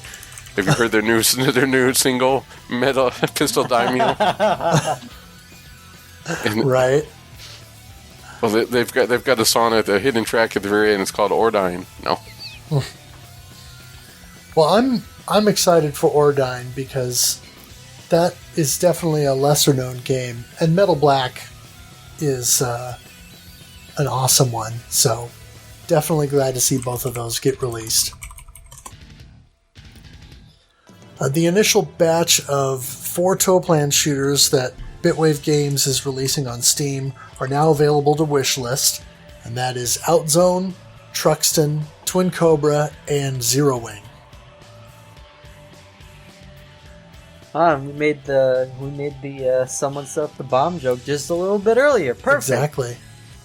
That's what we call a callback, baby. Someone set us up the Steam wishlist. Yeah, that's going on there now. Well, it's time to move this podcast along for great justice. All right. Cubite Interactive is releasing the Visco collection on modern consoles, which includes several Neo Geo titles. Among them are shooters such as Androdunos and Captain Tomade. Now, Captain Tomade got a re-release for the Dreamcast, of all things, recently. It's still definitely a fun game, and Androdunos, well, that game has become infamous lately because of its sequel. Yeah, but I want to say that the Dreamcast release of Captain Tomade had some technical issues that maybe held it back a little bit. So it'll be interesting to see if this Visco collection has solid Neo Geo emulation so that the game is a bit more playable. Were the technical issues the Dreamcast controller? Because I could definitely see that. Not that I'm aware of. I think it's frame rate and, performance in general. Oh, it's not the fact that it requires 16 AA's so the VMU doesn't beep at you when you play the game, or that the console cord is attached to the back on there. I'll give them props for the analog stick. That was definitely ahead of its time, but True. Just the controller designed. Oh my goodness, what were you thinking? Yeah. Well, speaking of Sega, the unique Sega Genesis shooter Crying, known here in the West as Biohazard Battle, celebrated its 30th anniversary on October 1st. And now we all feel old. Let's go. Although, if I were to take this thing, we got this great game. It's named Crying. I would probably change it to something. Say, let's change it. Biohazard Battle sounds a lot better than a game named Crying. Yep. Yeah. Indie shooter Shield made it. And MX now has a Steam page where you can wishlist the game with a release stated for Q1 2023. Now, you and I both have beta tested this, Guru, but I was pleasantly surprised and I think this game has a shot to be one of the regular staples of the STG community. It's definitely has a lot of different variations and things that you do. It's very, I guess you could say it might be a little bit intimidating. I think we talked about that, maybe another answer for our question of the month to get into, but once you get in the groove and figure out the mechanics, it really becomes an interesting way of risk reward for getting the highest score you can. Yeah. And actually, this is one that I feel like is quite approachable because there's a beginner mode that you essentially have to play through in order to unlock the main mode of the game. And then as you continue to play, you unlock subsequent modes that give you the ability to play harder and harder iterations of the game. So it's definitely one that more and more people need to check out. And once it's on Steam, I think it'll be a lot easier for a wider audience to start playing it. Indie dev Polygon Bird has a forthcoming shooter called Birdcage, which features a sword-based melee system. There's no release date yet, but the initial footage looks promising. Oh, let's go. We'd love to see it. Birdcage with a sword-based melee system. Is this sort of like a cross between Shmup and Nidhogg? I love it when shmups do the melee. It's so funny every single time. Yeah, it's hard to describe, but I don't know. You just have to check out the trailer. But I see. It's so hard to describe that you have to go and support the developer by going off to the wishlist, the game, and watch the trailer just to get a general idea of what it looks like. But maybe I should go do that, I think. Yeah, I definitely think it looks, well, promising. Yep, I'll have to take a look. Limited run games, pre-orders open through Christmas Day 2022 for the Konami Classic Arcades release collection, which includes multiple arcades such as Gradius and Nemesis, Gradius 2, Vulcan Venture, Scramble, Typhoon, also known as Ajax, Salamander / Life Force, Twinbee, and Thundercross. I thought all I wanted for Christmas was Tex Mexium, but now I want this too. Yep. Welcome. Yeah, a lot of classics out in there. Well, we already mentioned it, but Gunvein is now out on Steam from NG Dev Team and indie developer Boghog. And the initial review from Mark MSX and others, including our own Addicted, are glowing. Indeed, it is definitely a fun game, and it has a couple tongue-in-cheek references to some other games. I noticed that they did SDOJ sort of got that sort of neon projection that you see in the first level with all sorts of stuff. They sort of had a little fun and threw in the little mascots for NG Dev in there, which is a character based on Gunlord, and a couple of other callbacks to other games like it's not, I keep wanting to call it Super Zizzy, but what's the XYX? Oh, Super XYX? Is that what it's called? Okay. Or Neo XYX? I think it's Neo XYX, man. XYX on there, but we'll have to cover that sometime too. Beat Hazard 3 is out now on Steam from Cold Bean Games, like its predecessors. It's a procedurally generated twin-stick shooter that drives its levels and bosses based on the music you supply the game. Alright. Sounds nice. I mean, considering it's third iteration, sounds like it could be fun. Though I'm gonna be real, this may just be a me thing, but anytime I hear procedurally generated and shooter, I have like 5 alarm bells going off in my head. There's like 5 of them, and they all go off, and it hurts my ears. Mostly because I loathe with a burning passion Lenin 4, like no one else does. I legitimately hate that game. I think it's my least favorite shmup of all time. But so I'm sure it's a great game, though. I mean, surely after 3 entries, they would have nailed it. Well, I played a ton of Beat Hazard and Beat Hazard 2. And the thing that I'll say is, of course, I played it on mobile. So touchscreen controls in some ways can help, but the interesting thing about this game is, like I said, they're procedurally generated, so you're feeding it the songs, and it's essentially using the song and the data within the song to create the enemy waves and the boss that you fight. So you're getting a lot of the same kinds of things all the time, but the different songs that you give it will change the ebb and flow of the level. And the level's only going to last as long as the song does. So that's the nice thing. It's very pick up and play, and you can jump in, listen to a few tunes, either ones that you pick specifically, or you can put it on shuffle and just let it pick songs out of your library and create the levels from there. But, you know, it's one that you can, when you've got a few minutes, jump in, play a few levels, have a good time, and move on. You know, this would be something that I would love to see you stream. Is if you stream this here, I'm going to request Baby Shark. That would probably get DMCA'd. I would stop playing the game, actually, I think. I think that would be the end of the stream, actually. But much like I did with when we played N2O, I would enjoy streaming something like this and bringing in some indie music. You know, stuff that would probably not get struck down on Twitch.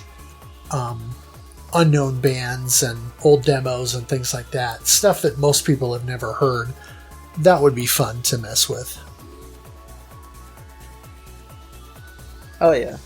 Yeah, you get one of those CDs or DVDs, CDs actually, that it's just all of those Christmas songs all sung by cats meowing. Just throw that in there. Wow. Oh, yes.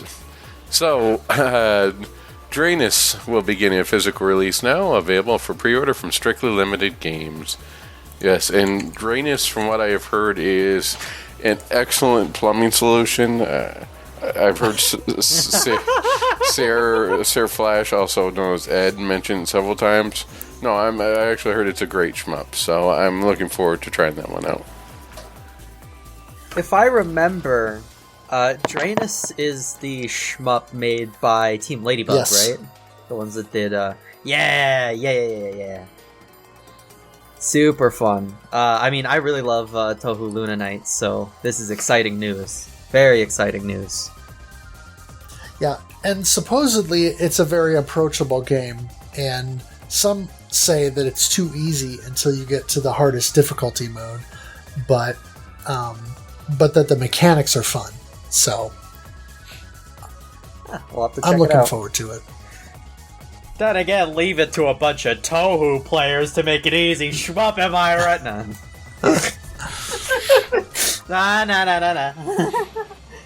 Then again, this is also a self-roast here, so you know. And finally, there are a couple of recent shmup music releases that I thought I would mention. There's a vinyl release of the Fantasy Zone arcade soundtrack, now out on data discs, and a Japanese CD release of Elemental Master that is coming out through the outfit Soundshock, who has done several other Technosoft soundtrack CD releases. Hasn't Fantasy Zone been released a couple times before, or am I just imagining it? Yeah, actually, Fantasy Zone, I want to say, got a vinyl release back in the mid-'80s when the game came out.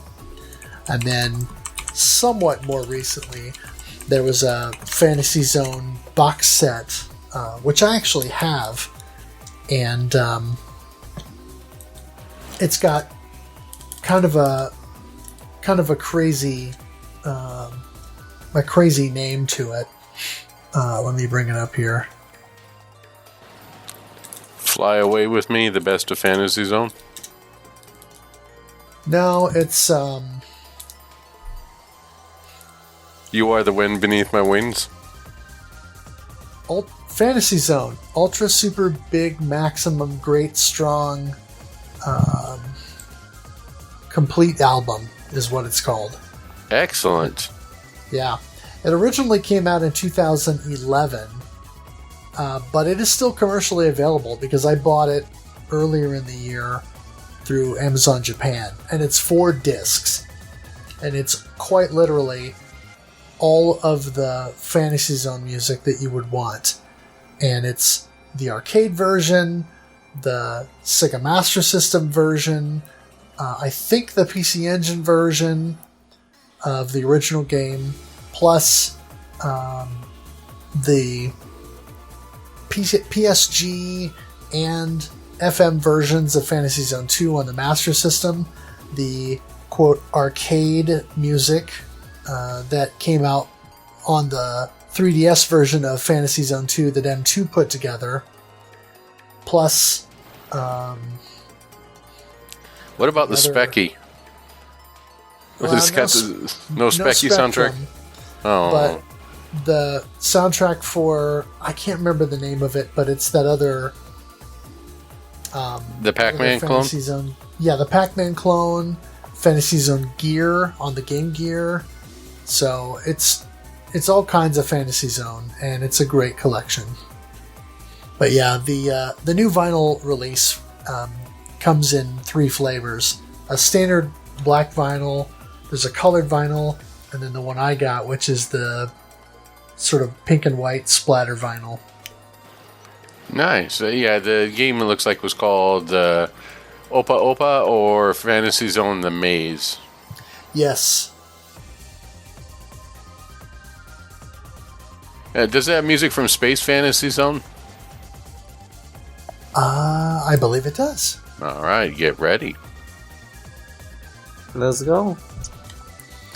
All right, so that is all the news that is fit to shmup. Oh, that was a lot of Yes. news. Which is good. Yeah, I was going to say, man, it seemed like it wasn't that long ago, maybe in the early aughts here, where I was listening to a couple of Mark MSX's Electric Underground podcast, and all the talk was about how do we get people engaged in shmups? How do we get this nowadays? It's sort of like, slow down, I don't have enough time to play all this. Right. Yeah, not enough time to play all the games, or not enough money to buy them all either. Yeah, jeez. Woe be to the person who has to buy all the Raiden releases. And I swear Deathsmiles is working its way up there too. There with the City Connection releases, right? They did City Connection for 1 and 2 on PS4. I mean, we've had the Xbox 360 port, the PC port, and now just the City Connections. And the City Connection ports are actually pretty good, but we'll talk about those later. Oh yeah, yeah. We got some shoutouts to do today first. Well, let's go ahead and move into discussion, our main topic here, which of course is Deathsmiles. Yes! At last! It took us 3 hours to get here, but we made it. So we had Finally, I can. Well, actually, everyone. Finally, after all these years. So we had a pretty good group who participated alongside us this month. Of course, it was myself and Addicted. We also had Red McKnight, Faux Macho, Chris Tap 76, Corkman, Mighty Squirrel, our guest Rena, BB, Hi. Orc Commander, Super Goat, and Blur STG. What a group of chads they are. So Especially that Rena person. Just what a good person at chads. I bet they're really good. So we've already covered Cave before. So rather than belaboring the point and going into all the Cave history as we did on the Ketsui episode, let's just cut to the chase right with stuff that's relevant for this game. So of course, Deathsmiles was both developed and published by Cave. It came out in arcades October 19th, 2007 in Japan, and it runs on the CV-1000B hardware. It was the second of 3 horizontal shooting games that Cave released after Pro Gear, but prior to Akai Katana. Are we counting Deathsmiles 1 and 2 as the same kind of horizontal shooting games? Yeah, I guess technically that means there are 4, because Deathsmiles 2 is its own thing. Deathsmiles 2 is a whole other thing. I'm sure we'll get into it one of these months. Right. That's Deathsmiles Saves Christmas. December's coming up. Yes. So the game was directed by Junya Inoue, who also provided the art. It was produced by Kenichi Takano, designed by Atsushi Aburano, Toshiyuki Kuroiwa, and Akira Wakabayashi, as well as Hiroyuki Tanaka. It was programmed by Takashi Ichimura, Yuji Inoue, and Tsuneki Ikeda. And, of course, the music was composed by the incomparable Manabu Namiki. The one and only, baby. Let's go. The Mega Black Label version of the game released just less than a year later, October 10th, 2008. And my understanding from what I read is that there are 200 of these arcade boards. So the Mega Black Label PCB is in short supply. Then it was released on the Xbox 360 April 23rd, 2009 in Japan, June 29th, 2010 in North America. The EU got it February 18th, 2011, and then Australia got it just less than a month later, March 10, 2011. The console version added the 1.1 mode alongside the original arcade, the normal mode, and then Mega Black Label. And then DLC was available, which I think the DLC is actually... I think my notes in this are wrong. I think the DLC is actually only for the new releases. Yep, it's only the new releases. Deathsmiles has the distinction of being the first Cave game to receive a console port in North America, and even got a special edition release with a large box. It includes a soundtrack CD and a custom Xbox 360 faceplate. You know it. I actually have both those things right now in my Nice. hands. I'm carrying my Xbox 360. It's worth it. There was an iOS version of the game released on July 7th, 2011, and then later on Android in 2013.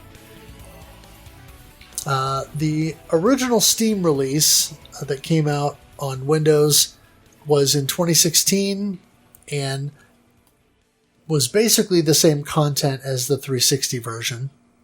So There's actually some distinguishing differences between the two. There's some slowdown differences, the worst kind.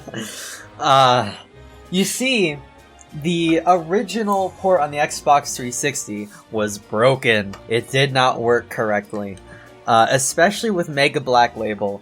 The slowdown was not arcade accurate at all, and in some stages did not function. Just did not function. Especially in Mega Black Label, where the second extra stage just didn't have any slowdown. So eventually, Axis went out of their way to patch the game to make it more accurate. It still isn't fully accurate, but it's close enough, I guess. It still sucks, but whatever. But the PC port is the unpatched version of the game. Ooh. Yeah. Ouch. So the original Steam release, in other words, is not ideal. No, it's not. Okay, good to know. And then, of course, the latest release, which is the compilation of Deathsmiles and Deathsmiles 2, came out December 2021 on PS4, Xbox One, Switch, and PC. And as we mentioned before, this was from City Connection, and it has updated ports of the games that are based on the previous releases, but with improved accuracy in the slowdown. We finally did it. It only took, 7, 8. It only took 15 years, but we finally have finally have an arcade accurate port. We've done it, boys! Exactly. So, we'll get into the details as we go along, but just a brief synopsis, I guess. The story revolves around a group of girls who have been transported to a land known as Gilverado, which is in another dimension separate from Earth. Yeah, that's also an Eagle song, right? Yes. They have magical powers, and they have been taught by Mr. Dior, who has taken all the girls in after their arrival to Gilverado. They need to ward off the monsters that continue to flood the land thanks to the magical shenanigans of a man named Jitterbug, who was also transported to Gilverado and has been learning magic in order to open a portal back to Earth so he can go home. His exploits have unfortunately also opened a portal to a demon dimension, causing Gilverado to be overrun with all kinds of evil creatures. Something that I found interesting when I was researching is that apparently the original arcade release, the PCB, only had 2 characters unlocked. And it was a couple of weeks before Cave let the cat out of the bag and put out the codes to unlock the other 2 characters. Yeah, it's true. If you for some reason don't like the training mode for Deathsmiles, I can't imagine why you wouldn't. And want to just use save states, you will be taken off guard. I was. And I was like, had to do some frantic in the moment searching. But yeah, it's true. It's weird. I don't even know why. Maybe I could see it with Rosa, but why does Follette have to be unlocked? It's so weird. Yeah, it's one of those things where I'm wondering if they didn't want people to clear the game as quickly right away, and maybe figure that some of the more hardcore players would probably clear the game more easily than some of the other titles, which I could see. And so maybe they wanted to make it a little bit harder by giving you the 2 worst characters right off the bat, and then leak the information later, because maybe they figured that people wouldn't want to use those 2 characters unless they didn't really have an option. That's so weirdly wrong, though. Wendy is actually kind of a fire character, and Follette kind of sucks. At least in Deathsmiles 1.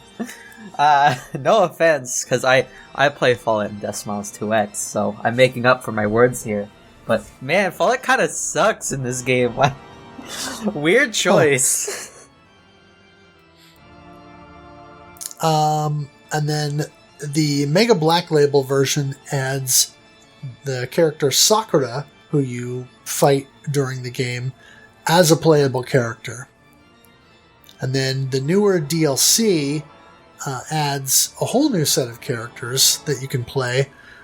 Lennon, Cattleya, Souffle, Plumeria, and Rosalie.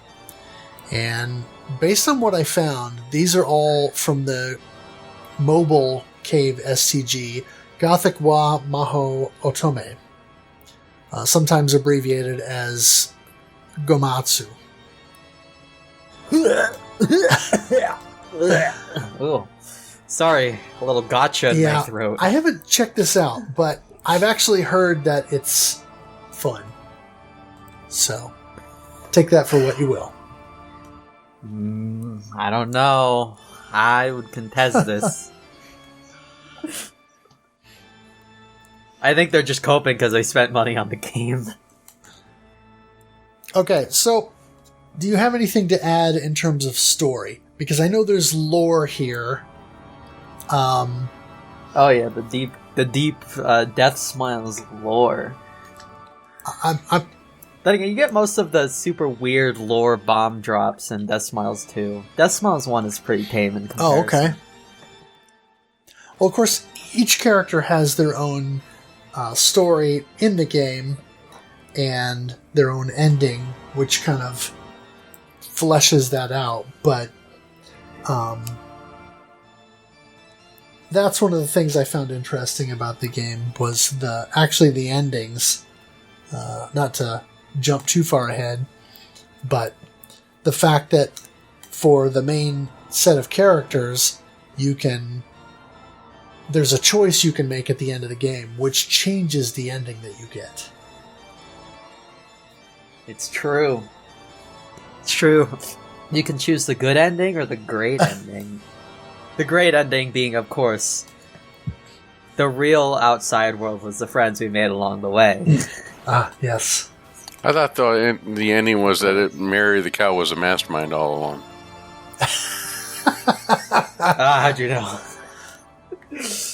Oh, there's actually something to note here relating to the characters' backstories, and it has to do with the translation, actually.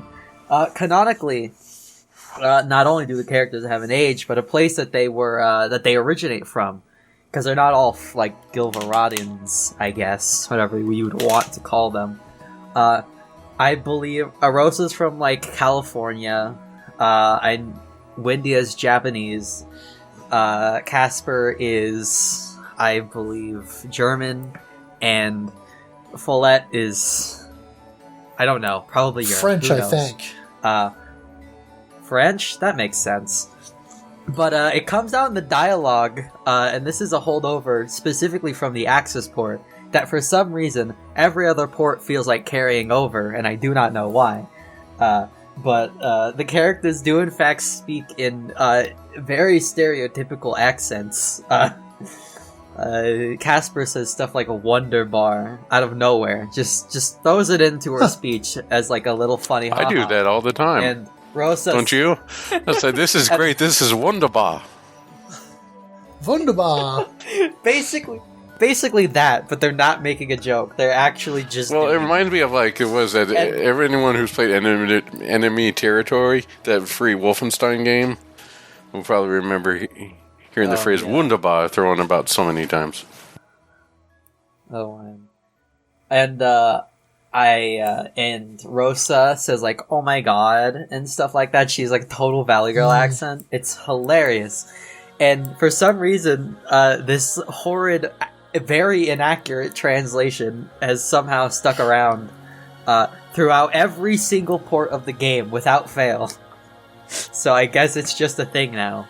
I guess they gained their accents between Deathsmiles 2 and 1. Great. Yeah, whether or not that's canon, I guess, is up for debate. That depends on how good your translators are. Well, let's dive into kind of the gameplay.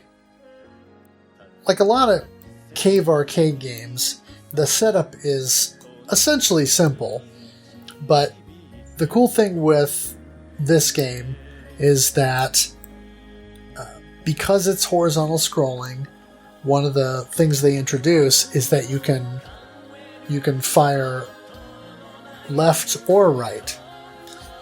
And so depending on what direction the screen is scrolling, you always have the option to fire ahead of you or behind you. So the A button fires left, and you can tap for a regular shot, or you can hold for focus shot. And the B button then fires to your right, and again, tap for regular shot or hold for focus. And then the C button will use your magic, which is essentially the bomb in this game. If you hold A and B down, you will engage the lock shot. And then if you are holding one fire button and you tap the opposite fire button, you will engage the power-up mode, which we'll get into as we go along. Those are the basics. Now, on the later ports, they generally include a separate button for activating the power-up mode, and then also the console versions allow you the ability to set specific buttons both for your standard shot or for like a turbo fire, auto fire, which is very helpful.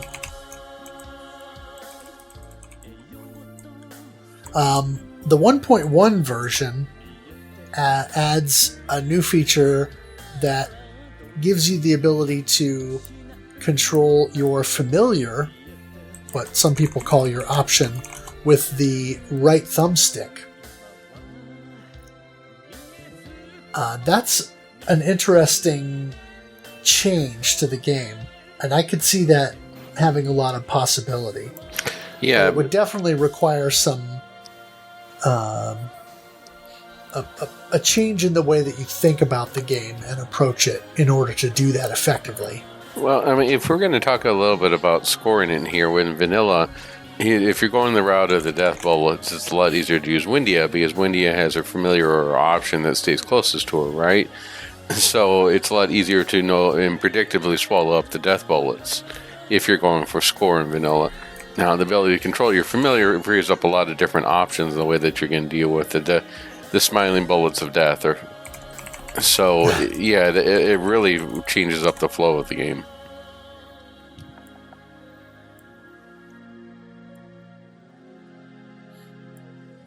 Yeah. Now, with most cave games and shooters in general, you have one-hit deaths. And you sort of have that in this game, but it's sort of masked in a way that you have essentially one life, but you have 3 hits. Or 3 full hits, I guess I would say. And so you kind of get a faux health bar that indicates your number of lives. And so the interesting thing is, if you come into contact with an enemy, you only lose half a hit. Whereas if you take damage from an enemy projectile, that's a full hit. But similar to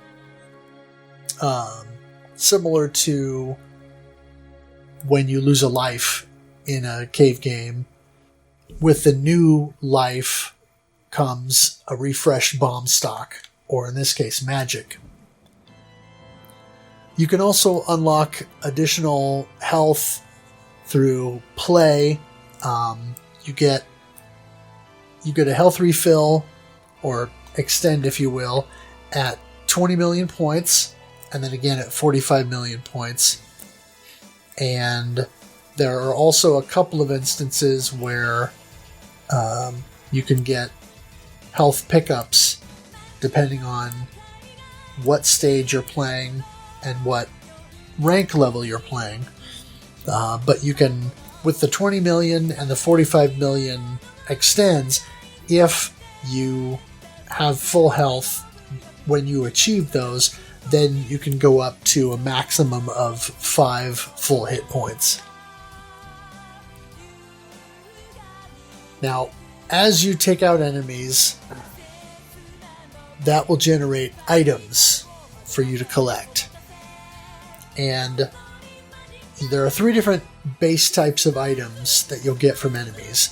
You've got skull rings, and those are worth a +1 to the counter that shows up in the bottom left. You've got the crown tiaras, which will give you +5 to that counter. And then you've got the high crowns, or the larger gold crowns, that are worth +10. Once that counter reaches 1,000, it'll stay at 1,000, and then you'll get nothing but the high crowns. However, once you're at 1,000, you can also activate Power Up, which will then increase your damage output, will cause all enemies to give out more items, and of course, while Power Up is engaged, your counter will tick down as it uses up all the items that you've collected. There's also a secondary counter that shows up when you're in Power Up mode that essentially gauges the number of items that you're collecting during Power Up. And if that counter reaches, I think it's 10,000, then you enter Fever mode. And Rena, I was hoping maybe you could explain Fever mode a little bit better, because I don't know that I have a clear understanding of it. Yeah, all good.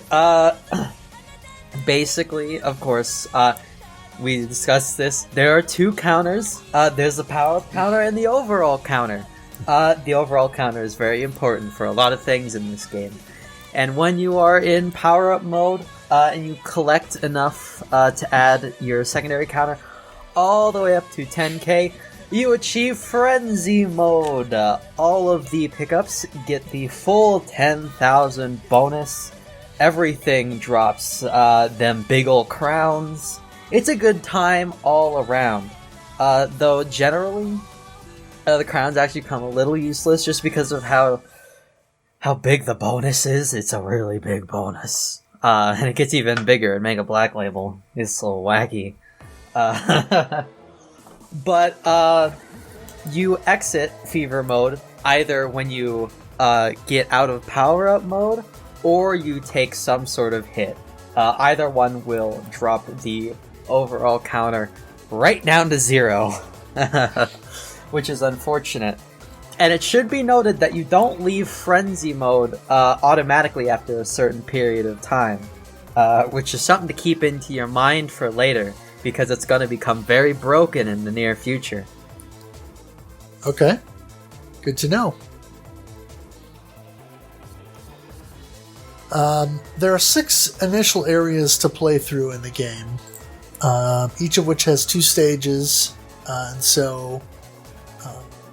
or I should say 6 stages broken up into 3 areas, and you can choose your difficulty level to a point. And so when you're presented with the map screen when you first start up, you've got different places that you can select, and you can choose level 1, level 2, or level 3, and that's essentially the rank that you're playing that stage at. And so you can start out much easier by playing level 1 rank, or you can go for more challenging and higher score potential by going up to level 2 or especially level 3. And so you've got Chapter 1, which is stages A1 and A2. Chapter 2 is stages B1 and B2. And then Chapter 3 is C1 and C2. And depending on where you start and what difficulty level you go with, that will kind of help determine your path. And then once you complete those first 6 areas, Chapter 4 is Hades Castle, which is the sort of final area in the game. Then there's also the EX Canyon stage, otherwise known as the Gorge, that you can go to if you want to do additional scoring. And that also includes, there's an ice level in the DLC mode that you can unlock as well. Now, if you go with the level 3 rank or difficulty, and you've played through 5 stages on level 3, then once you... That's actually incorrect. Oh, it's 4. Okay. Yep, 4 stages in. So yes, once you reach the 5th stage at level 3 difficulty, then you start to get revenge bullets. You unlock death mode. And so then every enemy you take out will start spitting out these little star-shaped revenge bullets. And the way to deal with those is by essentially canceling them with your familiar or your option.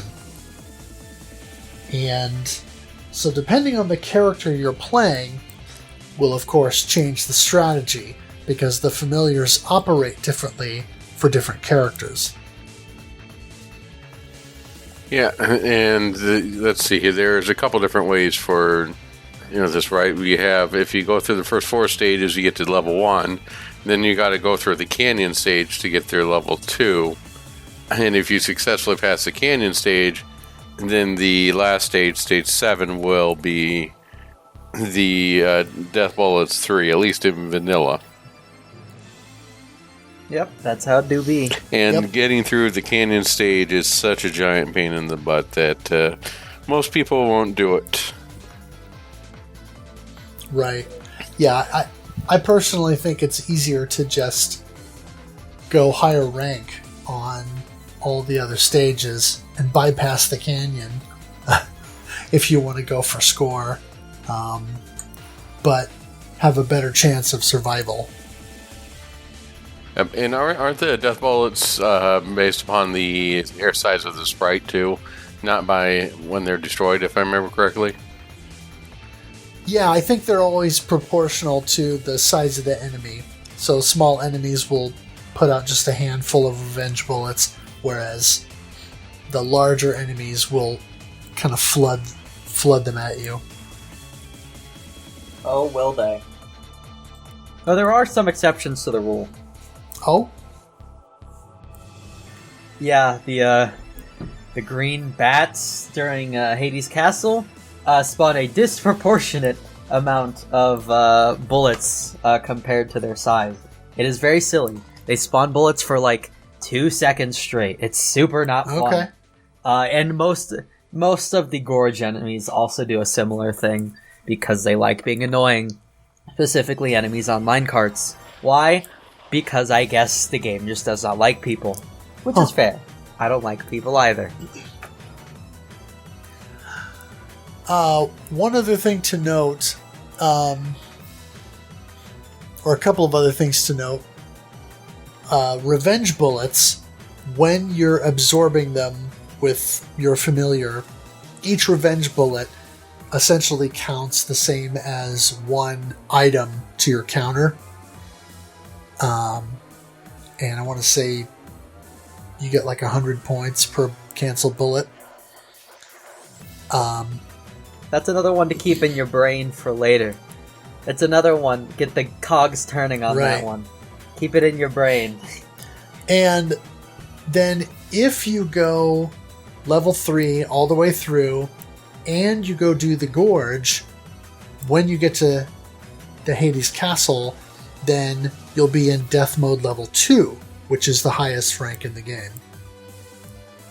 Not quite. The game recognizes... I think we got it right first. The game recognizes 3 different levels of Death Mode.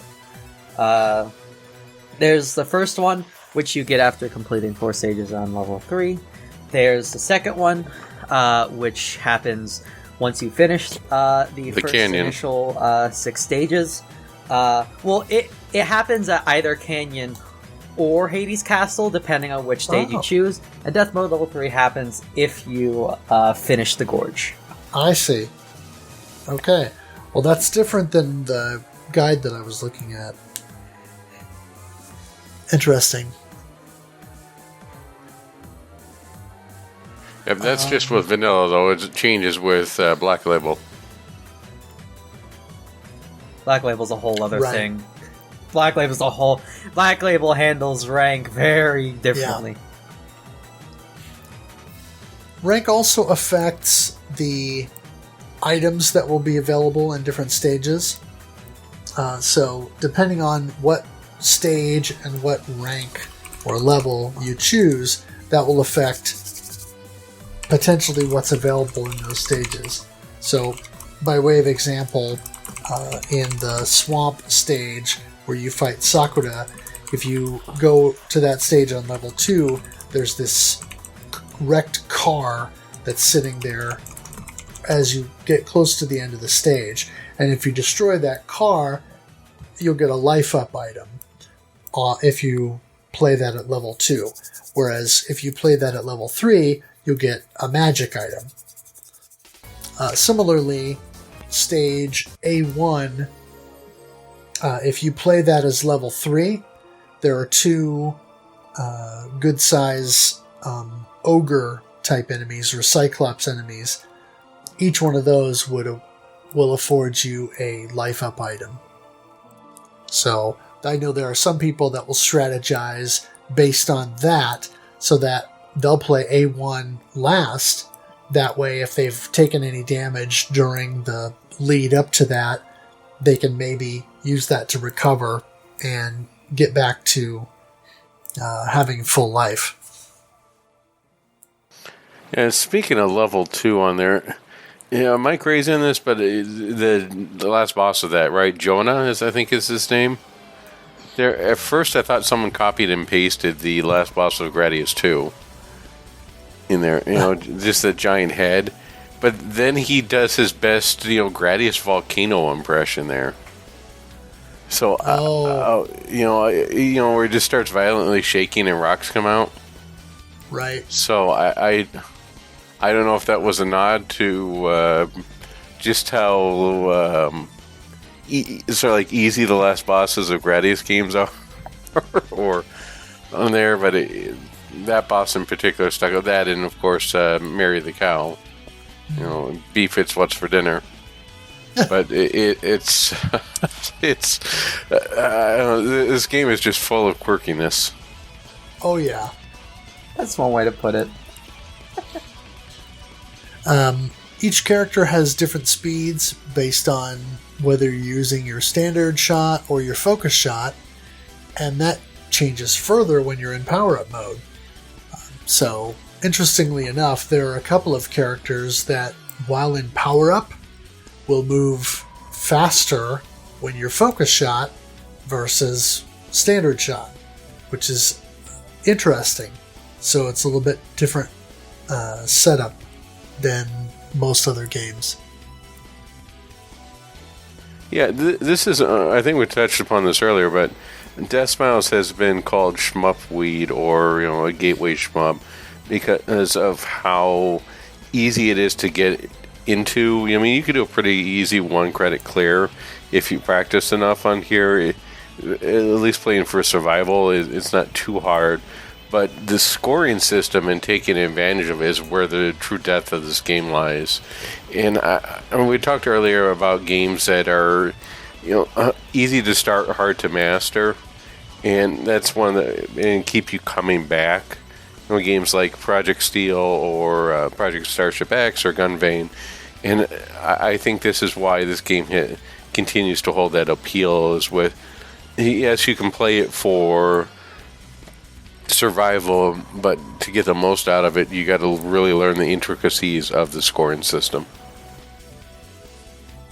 Yeah, I would agree with that. Yeah, that's why I'm here. One of the differences with 1.1 is that you'll get revenge bullets as soon as you go with level 3. So you don't have to play level Oh, yeah. 3 for any length of time, you just immediately start getting revenge bullets. Yeah, 1.1 is basically an entire separate game. It might as well be in a range mode. It changes a lot, actually.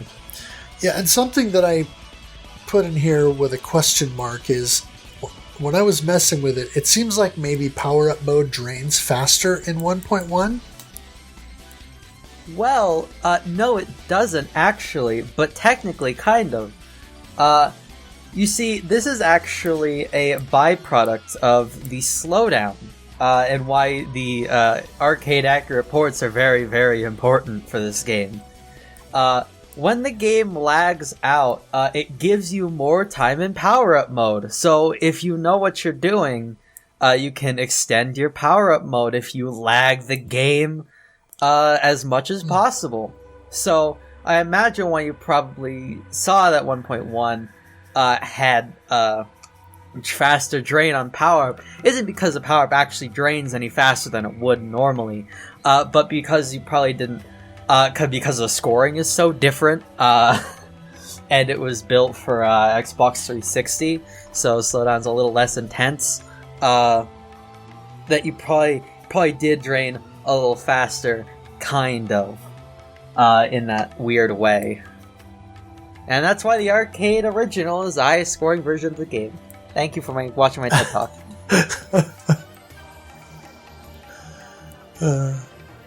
This is also my petition for other people to pay for an arcade board of the original game to put it in my house. Thank you. I'll see you on GoFundMe. Oh, and then Mega Black Label, since we mentioned that earlier in terms of rank, that adds the... instead of just level 1, 2, and 3, that adds level 999 rank, which means revenge bullets right from the jump, aggressive and fast enemies, but of course high scoring. So I think that's the real meat of Mega Black Label, is that level 999 and giving a more hardcore experience and score-focused players really the opportunity to dig in and kind of give you that really intense experience. Actually, you'd be surprised you don't have to rely on level 999 rank to get a good score in Mega Black Label. It's actually surprisingly not that big of a deal. Which sounds crazy, but it's kind of true, since the most that level 999 does is spawn a lot of, it spawns a lot of death mode bullets. But the thing is, with the revised scoring system, death mode bullets no longer matter even a little bit. So, hopping into level 999, for like a couple stages, I believe, is somewhat lucrative, but you actually don't have to stay in level 999 for most of the game, actually. Maybe like one stage or two stages. It's really mostly for people who just thought that the game was too easy, which... maybe they've never played Gorge. We'll give them the benefit of the doubt. Okay, so from your experience, what are some key things that people should know when approaching this game, or some key strategies that you think are important for people to use? First of all, please buy the correct port of the game. Please, please, please, buy Deathsmiles 1 and 2. I know it looks intimidating because it's 2 games in 1, but please, it's the only version of the game that actually runs correctly. I'm begging. Aside from that, though, when it comes to survival, don't just kind of go down the list of like, oh, the first 2 levels are going to be level 1. You don't have to do that. If you're just going for a clear, make the stages that you struggle the most the level 1 stages. Because if you're not going for score, if you're not going for the score extends, then you don't have to worry about playing any of the stages on level 3. So you can choose which stages you want to be easier. Minus Hades Castle. You will always suffer at Hades Castle. I'm sorry, I can't help you there. But if you do find interest in trying to get the score extends because you just feel like you need them, which I don't think you really need them for Deathsmiles. It's a pretty chill game if you kind of hang out at level 1 and level 2. But if you really feel like you need them, go to the Volcano. The Volcano is where all score extends come to you. Because of the way the stage is laid out, if you go into power-up mode at the beginning of the stage after killing the initial popcorn enemies, those fountains of rocks, they become fountains of points. It's the most lucrative stage in the game because of that.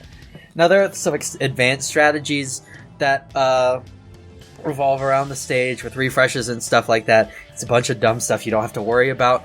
Just, like, press the power-up button once you get past, once you get the second fountain of rocks off screen, just press the power-up button and go to town.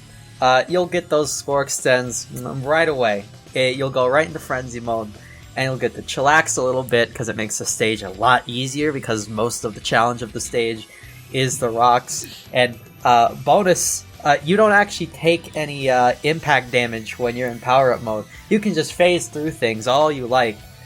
Which really does a number on the game's difficulty in that stage. It's really unfortunate. Yeah, and that was something I was going to bring up. I'm glad you mentioned that, because that also changes the strategies that you can use for those volcano rock deals. Because what I've seen other players do is set up to where, since you don't take damage, you can actually set your character up to fire the same direction the rocks are coming out. That way, they're getting destroyed as they're coming up to you and your fire, but that way, if there are enemies coming from the other direction, you can take those out more quickly and eliminate those threats as well. So it's kind of a 2-for-1 deal. It really do be. Some other strategies. Choose, if you are trying to go for the score extends, please choose level 2 at least one time. Don't go into death mode if you don't have to. It's just way too much trouble for what it's worth in survival. Just don't bother. There's no need. It's really just making your life harder for no reason, because the only reason you want to go for death mode is if you are scoring. Otherwise, you're just making the game harder for yourself, which, I mean, okay, I like making the game harder for myself, but I don't think you want to if you want to make the 1cc. Now, if you're going for score, however, it's time to wane off the level 1 and levels 2, because the death mode bullets become very integral. Even if you aren't playing optimally in the final stages, remember, we're pulling it back out of our mind. Death mode bullets count as pickups. And you know where pickups go to? That's right, your power-up counter. So, even if you're not going for the super hyper optimal I hate myself strats for the final 2 levels, you can still play them very nicely if you space out your power-ups correctly. Usually, if you don't get both of the score extends by the first 6 chapters somehow using power mode, you will definitely get it in Hades Castle for sure. If you're still going for power mode and you're enjoying the fruits of the death mode labor, because it makes power-ups a lot more frequent.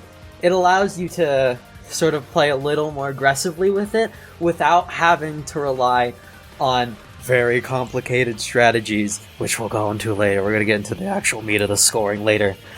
So anyways, put the fact of death mode bullets counting as bullets, put it back in your brain. We're not done with it yet. I'm sure we will be soon. We're not done with it yet, though. For score, though, if you're just going for score to get the extends, don't go to the Gorge. Don't do it. It's a terrible stage. Don't do it. It's just hard. It's not fun. Don't do it. Now, if you really, really want the big score, however, you will learn to love the Gorge. You will learn to love it like a significant other, because that is how much you will be playing it in practice mode. I would know. I have been in practice mode against the Gorge for 2 years of my life, and I still struggle with it, and it still makes me question why I even play Deathsmiles.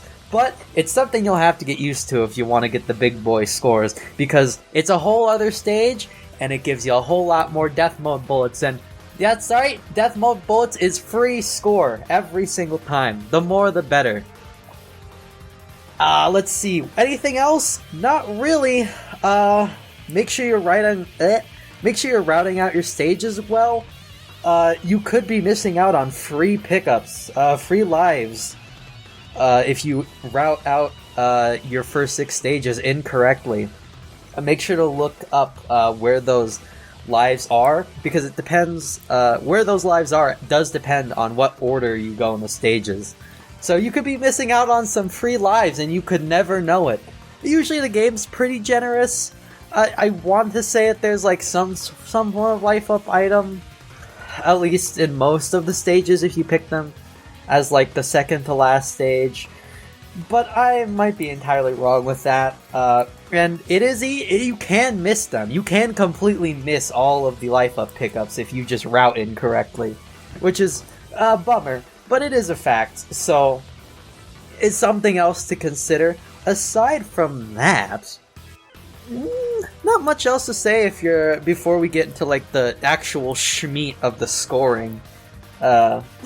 Before we get into the actual the big bone, the meat bone on the of the scoring. Right. Yeah, just touching on the Gorge briefly. I tried the Gorge a couple of times. I'm so sorry. Once when I was just credit feeding through the game, just so I could see it. And then once more legitimately to see, okay, is there any possible way that I can deal with this stage? And the answer is no. I think that's one of those things where if I was able to route the game correctly for score, focusing on level 3 everywhere so I could get to death mode, and I got to the point where I could do everything pretty cleanly, then that would be the sort of extra challenge that I might want to take on to boost my score even higher. Because of course, with as many opportunities as there are in that stage to clean up death bullets, there's a lot additional potential for score there. But yeah, the canyon is a bit of a pipe dream right now. The canyon sure is a stage that Cave put in the game. They sure did that. Why? I don't know. But they sure did. Addicted, did you mess with the canyon at all? I know my limits. You kidding? I see. The only sane person in the call. Understandable. Okay. I guess, Addicted, did you have any other insights or observations on Deathsmiles gameplay? I just, as I mentioned earlier, I just found it pretty approachable for doing a survival run. But as far as scoring system on there, my eyes started to glaze over after a little bit. Just trying to do stuff. And then after I thought about why the car was there and why the car was exploding on that one stage, it even glazed over even more. I have bad news about the rest of the podcast. It's going to get really technical.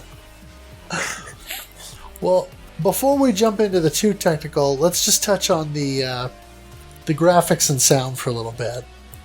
Oh, yeah, sorry. I forgot we were supposed to be having fun here. Yeah, continue. It's okay. We can do the dissertation later. Yeah. No, I mean the graphics excellent. No, the graphics are pretty nice. They display at 240p, the best type of P. Since it was arcade cabinets with CRT monitors, the graphics are a little chunky sprites, and some details can be difficult to make up. But honestly, I thought it was pretty good. But I thought the City Connection port did a wonderful job of up-resing and making sure everything wasn't less chunkified. Normal mode on the console ports is, as we mentioned, is the HD glow-up of the arcade with a lot more detail in characters and backgrounds, and the animation is easier to appreciate. Their levels themselves have a lot of variety. It's not like, oh, look, it's your water level. Oh, it's the ice level. Oh, it's a forest level, but this time it's blue. There's a lot of detail to this, and you really get the environments that you're looking for. No, there are a good variety of the locations. Sometimes they're bright and colorful, like the Halloween town, and others a bit more subdued and very atmospheric, like the swamp. And there's things that are just plain weird, like the trolley/train level with Mary. It does a very good job of managing the Gothic style horror, and I think it really gives me Burton vibes. If there was like a hidden Edward Scissorhands in the back or something like that, I would, or Jack Skellington, I wouldn't be surprised. The bosses themselves are pretty good with good animation and design. I like the design of the Cyclops is on there, especially when you're playing your way through the Demon Castle later on. Some of the character art is interesting, but I believe the correct PC term here is risque. And it's not quite as out there as Automatus, but it certainly is. Would have put a shock in 2010 when this came out to Western audiences, and as was mentioned, the marketing didn't do much to help that. I mean, honestly, the in-game art is mostly fine. I think it's more the advertising where there was a little bit too much emphasis put on younger characters being sexualized. And I kind of mentioned this, that I have the same problem with Mushihime-sama, with Reiko kind of being maybe a little bit too overtly sexy, if you will, in the design and presentation. And that's one of the reasons why I prefer the art, generally speaking, in Mushi Futari better, because even though there's still an element of that, the character design is a little bit less obvious in that way, and she seems more like just a fun-loving young girl instead of this the art with all the sort of come hither kind of looks that you see in some of the marketing materials for the original Mushi. Now, if you... I honestly, I do not understand. It's so weird to me because it is not in the games at all, like even a little bit. I think Deathsmiles is the closest we actually get to anything relating to that sort of content actually in the game, and even then, it is milquetoast mild stuff compared to the marketing material. But for some reason, when Gabe pulls out the marketing budget, everything goes out the window, and I do not know why it is. I do not know why they keep doing this. It is very strange to me. I would say compare it to something that really did cause a stir, which is Dragon's Crown. Remember the art for that, and then what people were saying about that stuff? The sorceress with massive back problems, and the everything on that was like over the top. Right. in that art style. So compared to that, Deathsmiles is nothing.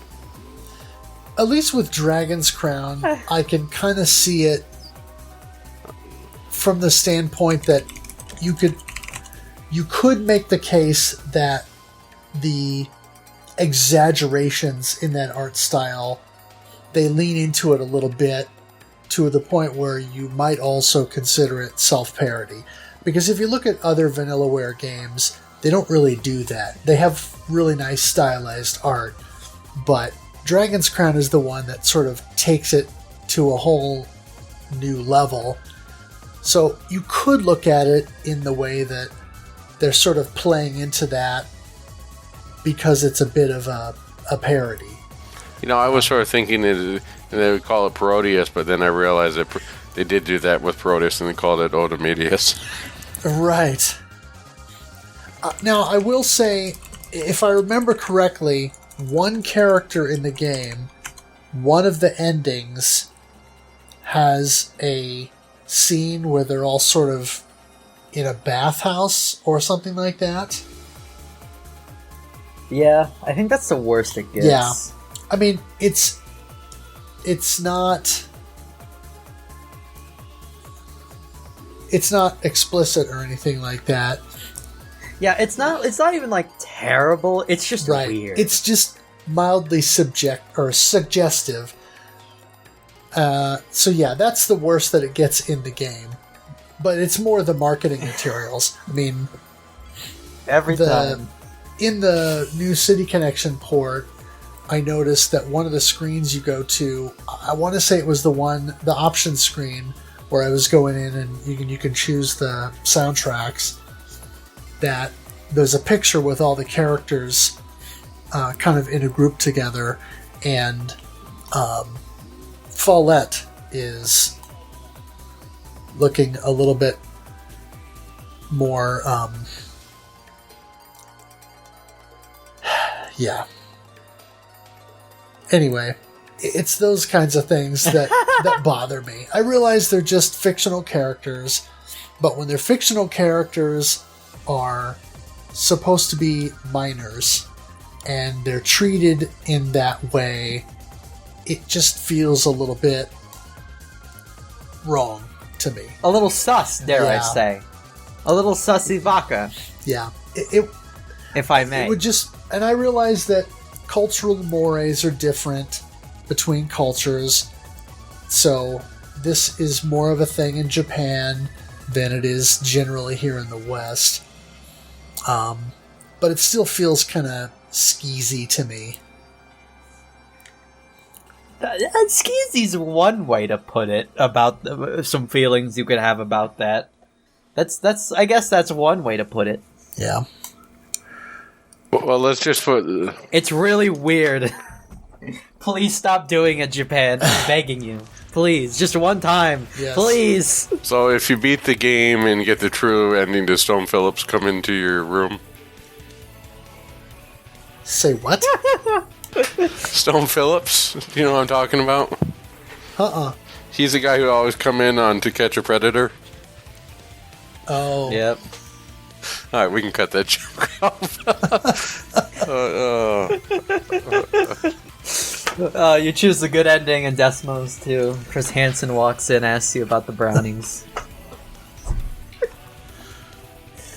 I had to lock him out a few times. Oh, jeez. Yeah, the endings and stuff it's I don't know, it's weird. I don't know, but you know, I think we've had this discussion before, and I think that, you know, if you spent so much time alone on an island, you'd think of some pretty weird stuff too. This is true. Yeah. Yeah. Really kind of be like that. That is all to say that Deathsmiles is my problematic fave.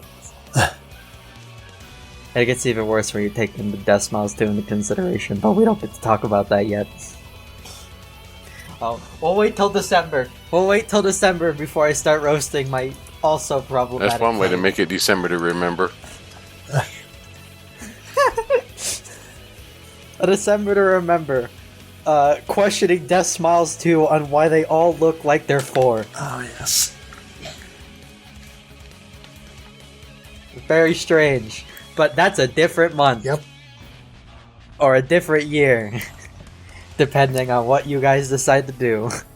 If you even decide to cover Deathsmiles 2 ever. Which I wouldn't blame you for not doing it. Because it's a little weird. But it would make me happy.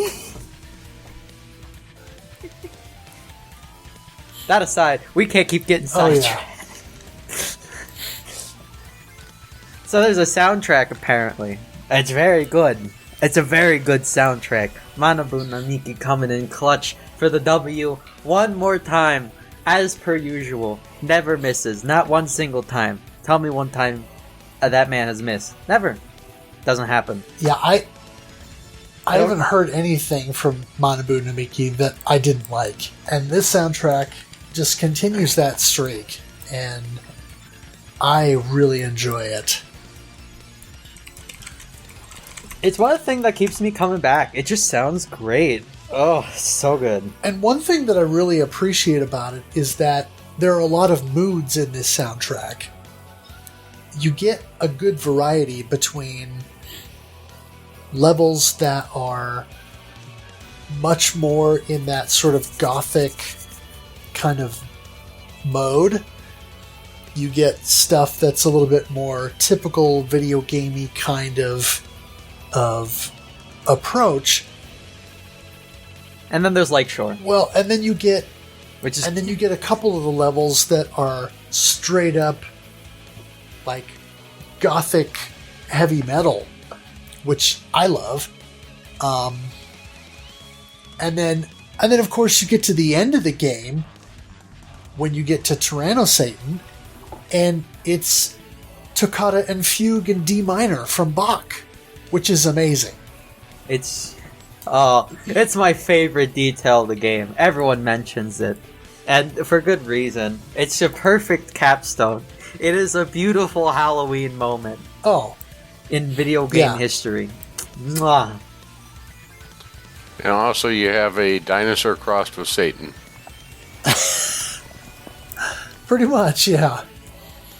It sounds like they. Who could say I no? swear that should be probably the last boss from Bonk 4 that was just stolen. Now, in the new versions, the City Connection version, that also includes, with the DLC mode, the Gothic wa Maho Atome DLC. You also get the Goma Atsu and Goma Atsu Arrange soundtracks, which take a different approach. I didn't like those as well as the original, but they both had some good tracks. But on both of those arrangements, the track that plays on the first half of Hades Castle is the same, and it is a fully voiced and sung track, and that song is a banger. I don't know what it's called, but it's fantastic, and yeah, I could listen to that all day. Actually, do you know offhand, does the Gomatsu version arrangements, are they the same ones from the arranged CD from the collector's edition, or is that a different soundtrack? I'm not sure. Because the as I learned literally last month, as I put the CD into a CD player for the first time, the CD isn't a straight rip. It's an arrangement. And for some reason, it comes with, despite advertising itself only as just Deathsmiles soundtrack, it even comes with the Ice Cavern music, which is unarranged, strangely enough. Everything else is arranged, but that one isn't. It's really weird. Yeah. It's a really weird CD. I love it, but it's really weird CD. And there are 2 or 3 different Deathsmiles arrangements on CD that have been released. So I'm not sure how the one that's packed in with the Xbox 360 limited edition compares to the official Japanese releases. Very strange, very quirky. Keep it up. They're all great though. All of them are very nice. I'm a big fan of all the soundtracks to some degree. It's Deathsmiles, baby. I can't say no to that. Oh yeah. One thing that I noticed, at least in the base game, is that some of the shot sound effects were a little bit loud in the mix, just by default. But at least on the console versions, it's nice that you can go in and adjust your music, sound effects, and voice volume individually. Thank goodness, because I do agree. Oh. It gets loud. It's a loud game. It's a fun game. It's a loud game. One other minor note that I'll mention. When I was playing and streaming the game, of course, my streaming setup is going to be different than most people's regular setup to play. But I have my PS4 hooked up to an HDMI switch, and then I have that going out to a splitter, and then I'm pulling audio from the splitter to go into my audio interface, and then that's what I'm using to feed my stream. For whatever reason, on the PS4 version specifically, I was only getting music. No sound effects, no voices. I don't know why, and I tried multiple settings on the PS4 and the different settings on the splitter, and I could never get anything more than just the music. But when I run on the Switch, it's fine. So it's probably something specific to the way the game audio is mixed and presented on the PS4 version and how that interacts with my setup versus how it's done on the Switch. Probably because the Switch, I'm guessing, doesn't have as full audio support in terms of surround sound and all of that. So probably not a big deal for 90+% of listeners out there, but if you have weird streaming setup like I do, it may be something to keep in mind. Yeah, that was super weird. I tried looking for what might be causing that. I have no clue. This is the first time I've ever seen that happen. I have no idea what's up with that. And I haven't seen that with any other game. So it's just a quirk with this particular game. Alright. Yeah, let's dive headlong into scoring and regale us with the nitty-gritty. The nitty-gritty. Oh, I'm so sorry you have to record for another hour. Anyways, so what does scoring in Deathsmiles look like? It depends on how good you are. The main method of scoring for the first 6 levels is mostly through power-up mode. We've talked about the counters already. You got the power-up counter, you got the overall counter, you get the power-up counter up to 1,000, you go into power-up mode, you get the overall up counter to 10,000, you go to frenzy mode, you go to town. And a lot of the scoring in the first 6 levels revolves around that loop. You want to make sure that every time you go into power-up mode, you are always going to frenzy mode, and you know you can capitalize on that as much as possible, because, you know, getting into frenzy mode for like 2 seconds is not very helpful. And the main principle around that is letting crowns break. Whether you're in power-up mode or you're in frenzy mode, you want the crowns to break on the ground. And that seems counterintuitive, but for both stages it is very beneficial, because the crowns, big or small, when they land on the ground, they break into rings. But they break into more rings. Like, the silver crowns, like the little hearts, they break into 2 rings. And the golden crowns, they break into 4 rings. And that is more pickups. And you know what more pickups does? That's right, it's more that goes to your overall counter. And the faster you can get up to 10,000, the better. So that's why you want them to break on the ground when you're trying to get into frenzy mode. Now, when you're in frenzy mode, you also still want them to break, because the bonus that you get on every single pickup is so ludicrously ridiculous that it is way more worth to just have more pickups than to actually have the pickups be worth anything. They could be worth 1 point, and it would be infinitely more lucrative to pick up more of them just because of the insane 10,000 point bonus you get on every single pickup. Because you're in frenzy mode, everything is going to be a golden crown, which means everything breaks into 4 skull rings, and picking up 1 crown, which is like 5,000 points plus 10,000, that's 15,000 points. Very good, but if you let it to break into skulls, then you get all of those, are like 100 points each, so it's like you get 400 points total, but the bonus you get, since you get 10,000 on all of them, in total you get 40,400 in points. Very much better. Way more lucrative. When it comes to scoring in the first 6 stages, a lot of it is routing, so you can let things break on the ground. It is surprisingly hard to just let things break on the ground, because when you're in power-up mode, you have this light vacuum towards you, where everything is like, oh, you want to pick up the power-ups, it's, make number go big, but you must say no, be gone, go away, for you shall not help me in this state. And you want to let them break on the ground, so you can pick them up, and it's mucho grande for your delicious score. And of course, you want to be staying in power-up mode as long as possible. So, the way you do that is through refreshes. Refreshes are not fun. They're the worst part of the scoring, outside of what we're going to talk about later, because we're only halfway done. I'm so sorry. Refreshes are important, so you can keep the cycle going. Throughout basically the whole game, you're going to mostly be doing refreshes to keep yourself in power-up mode all the time.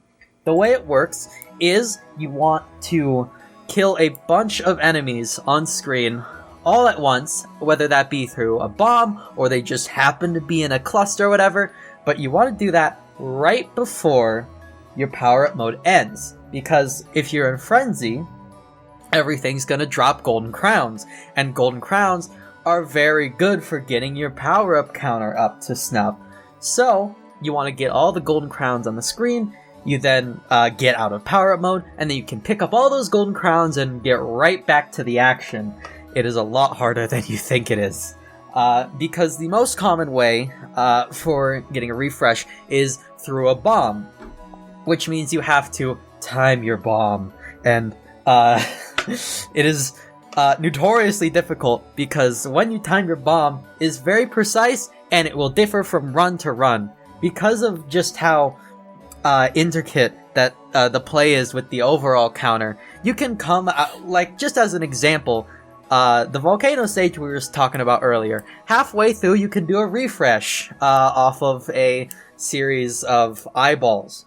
But you can come into that stage with a wide variety of things on your overall counter. Even differences of like 100 on the overall counter will change at what point you're going to be doing the bomb, because it changes what time you're activating your power up, how much overall counter you have when you have your power up, how quickly it takes to get into frenzy mode, which affects how the lag works. It's a whole thing. So it's very much vibes that you go off of when you're trying to pull off a refresh, which makes them very annoying, because they're also really precise. Bombs will kill your power-up. If you bomb while you're in power mode, that number will shoot almost directly down to 0, which is what makes them so good for power-ups, or what makes them so good for refreshes, because you can bomb, and then bada bing bada boom, your power-up counters shooting down to 0, while power-ups are getting spawned from killing the enemies. It's great, but because it's so precise, and the window where the bomb actually kills enemies is kind of wishy-washy, it's a little wishy-washy when the bomb will actually kill enemies. When the hitbox actually comes out and kills things, you have to time that when your power-up counter is essentially at like 5, 10, 15, and even then, it gets even worse. It's not a full screen thing.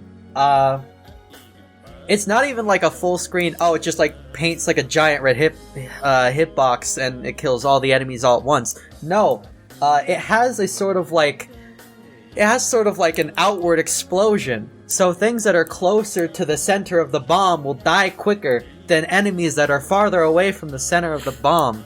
Which also means you can aim your bombs. So it gets even worse, because now you have to actively think about where you're aiming your bombs. And don't worry, we're only halfway done with the explanation. We haven't even talked about death mode. Are you guys still awake? Yeah. I'm so sorry. Anyways, death mode. Very important. There are two ways to capitalize off of death mode once you get there.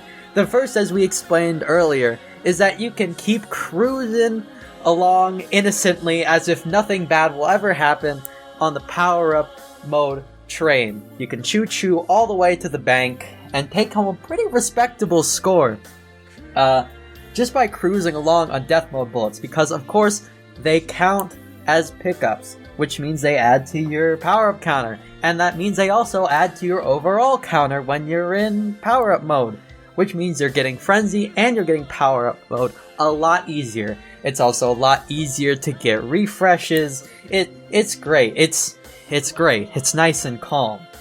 But that's because we have not gotten to the deep, dark underbelly of scoring in Deathsmiles, where everything starts to go straight to hell, and you stop having fun. So we're gonna pull out those two pickets of knowledge that we have kept from earlier. One, of course, death mode bullets count as pickups, and two, your overall counter doesn't reset on its own. It has to be reset by either dying or coming out of power-up mode.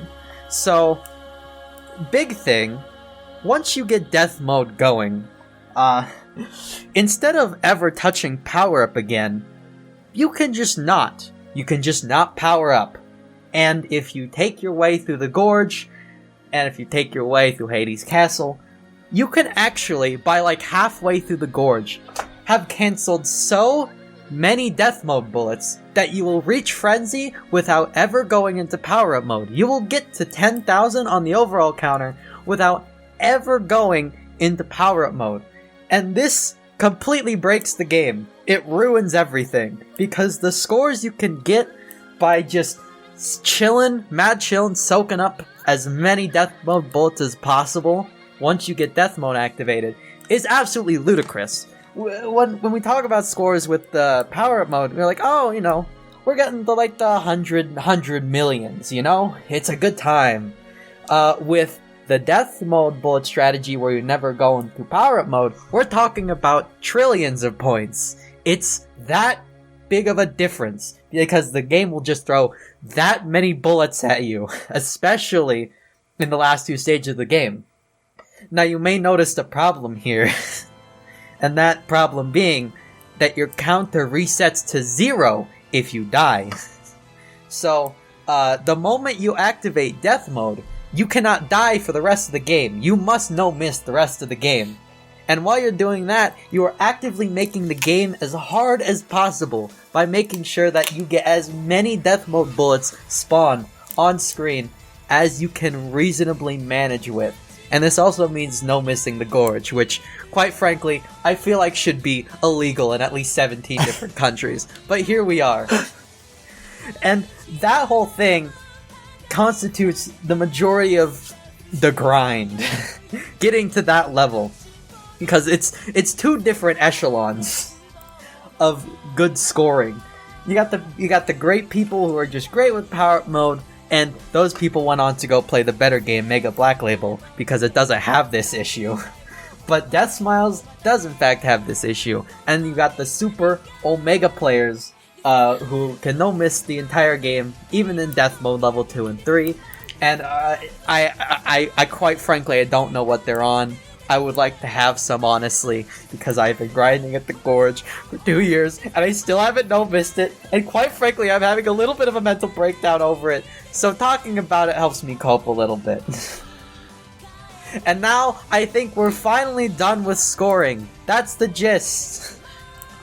Any questions? No, that pretty much sums it up. Thank you. I mean, that covered everything that I had in the notes and then some. So I'm glad to get a treatise on the scoring, because I know there were definitely a couple of things I was missing. Finally, it all matters again. It's not useless, Mom. I told you. All right. So anyways, what's your impressions of Deathsmiles? What are your thoughts on the game? Well, I'll reserve that for final thoughts when we close up. But first, let's hear more from the community who played along with us. So, Mighty Squirrel said on Discord, Deathsmiles is smacking me pretty good. It's embarrassing. I'm way better on other games than I ever have, but I'm doing way worse than my recorded 12-year-old run uploaded to YouTube. And then later, responding to a comment from BB, I've been having the opposite issue. I recorded a 78mm game a long time ago, and I'm nowhere close to it now. It's especially frustrating because I know I'm a lot better at shmups than back then. I got a 1cc Batrider on normal under my belt now. No idea why I'm having a difficult time with this game. Deathsmiles is deceptively difficult because everyone tells you it's a baby game, so you convince yourself, oh, it's an easy shmup then, it should be not an issue whatsoever, and oh, have you not seen the horrors yet? Yeah, I think it's easy to a point, but you gotta remember, you're still playing a Danmaku game, and there's still the issue of the difficulty spike when you get to Jitterbug, and especially Tyranno Satan. Yeah, it gets rough. Even then, the stages will catch you off guard. The level design is surprisingly mean sometimes. Yeah. Our next thoughts come from BB. I had a go for the first time in a long time and got 38 million, died on Jitterbug. This game is a bit easier than I remember, to be honest. Well, I improved then, which is nice. I had another go and doubled my score, even though I didn't make it quite as far. I made it to the ballroom scene in the Hades Castle. If you think the Hades Castle is tough normally, try picking rank 3 for every level prior. Revenge bullets everywhere. Ah, you mean my default experience with the game for the past 3 years. Yeah, I feel that. It's painful. It's suffering. That's why I call myself a masochist. I saw a guide on Steam which explained a little. It sounds like know when to use shot and when to use laser and then when to use hyper. First run I had forgotten there's even a normal shot and just held the shot button down the entire time. I know some enemies don't drop collectibles when killed. Does that mean I killed them with the wrong fire type? There's only some enemies that drop pickups. I don't think we mentioned this, but yeah, there is specific fire types that you're supposed to be using, right? Can you explain a little more? Yes, of course.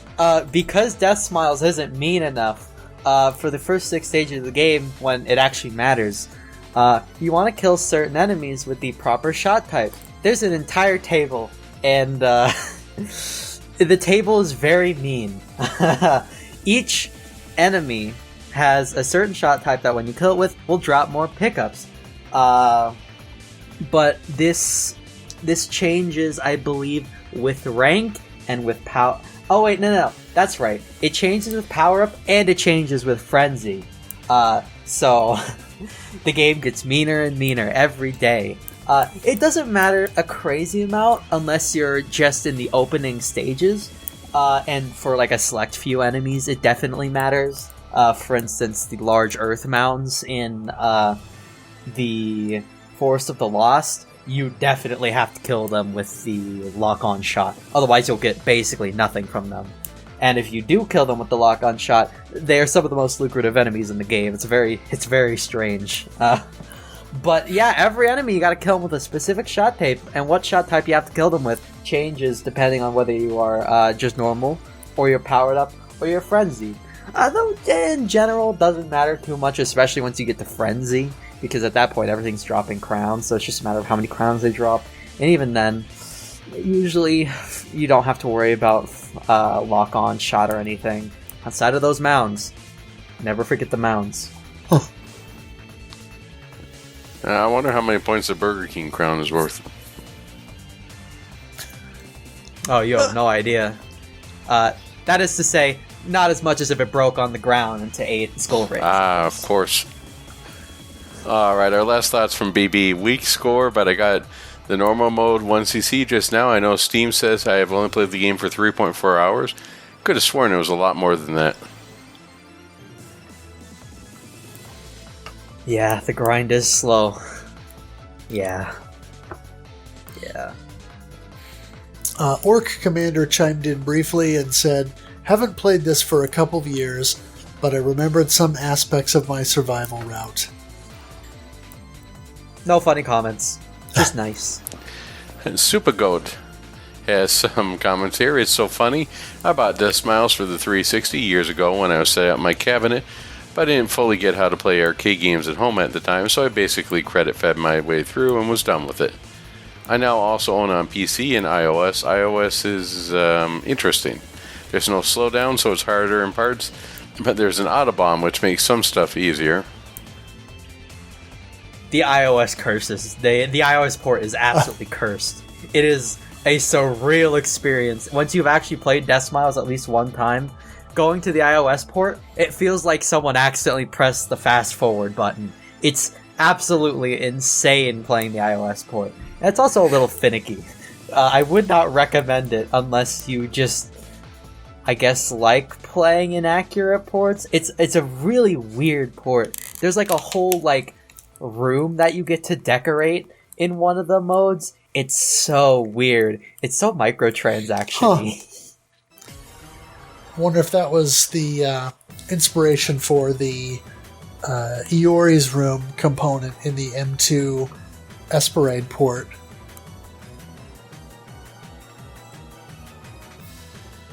Let's see. Fomacho said, "Big gains in Deathsmiles for me today. I've got a good idea of patterns and routes, so I'm getting to stage 4 at full or near full health. Getting to Jitterbug, a bit banged up though, and haven't got past there yet. Finished with a 3cc on my PB, close to a 2cc. You know how your play crumbles after losing a run. Playing the original mode on PS4 release. It's not a real thing yet, but I cleared the final boss on a single credit during practice. I gotta do that a few more times, then I'll try some runs this weekend. The restart option is pretty good. I restart at the 4-2 with the dancers, and then get back to the boss attempt. Not perfect, but better than the actual practice mode." You are unfortunately correct. It is better than the actual practice mode. The practice mode is one of the worst practice modes I've ever seen, and it makes me question my sanity every time I open it. And I don't know why it's like that. Why couldn't they just make a good practice mode? I'm begging, please. I just want to practice your game. Please. It's very silly. And then the final thoughts here. Interesting game. I got it clear on November 1st. I tried real hard to get it on Halloween, but just needed one more day. My route was C1, A2, B1, B2, A1, C2, with the 2 B stages at level 2 and the rest at level 3 for a PB of 454,150 with Windia in the original mode of the PS4 release. So many variables to define the game I actually played. For the first half of the month, I hadn't watched anyone else play and was just learning the game on my own. I definitely did not pick up on the proper strategy of using and timing the power-up mode. It's an interesting balance in that playing for score got me into a better rhythm to play the game and improve. I'd love to come back to this to try the other modes sometime. People playing Mega Black Label were really racking up the scores. I played this all with a PS5 controller, and a D-pad is not the best input method for the micro movements needed to dodge during the bullet hell patterns. I managed, but it's finally time to get a full-sized arcade stick. Absolutely. Funny thing about that, I play on pad. I play on pad because I play the Xbox 360 port. Not for long though. I own the Switch port now, so now I'm Nice. moving over so I can go play pad on the Switch, of course. Though. No, but really, you don't need, just a reminder, I guess, you don't need a fully sized arcade stick to do well. I play on pad and I do just fine. It's something to get used to, but, I will admit I do have a preference toward my arcade stick. I bought it for fighting games, and it has proved invaluable in the shoot 'em up genre. Oh man, something about it just hits with me. But you don't need it. You don't need it. Always remember, if you think you need an arcade stick to do better, you're just coping. Yeah, I've definitely improved in some ways by learning to play stick over the last couple of years. But when I was having trouble with my arcade stick on PS4 recently, I switched back to pad because I've got a Hori Fighting Commander, and I'm getting along okay with that. Ooh. Not bad. Anyways, yeah, go play Mega Black Label 2. It's the objectively better game. And now that we have a method to actually play it with proper slowdown, I don't know. I don't know if there's much of a reason to play the original. Mega Black Label's so fun, and the second half of the game doesn't make me question my life as nearly as much. You still with us, Addicted? Yeah, no, I am definitely here.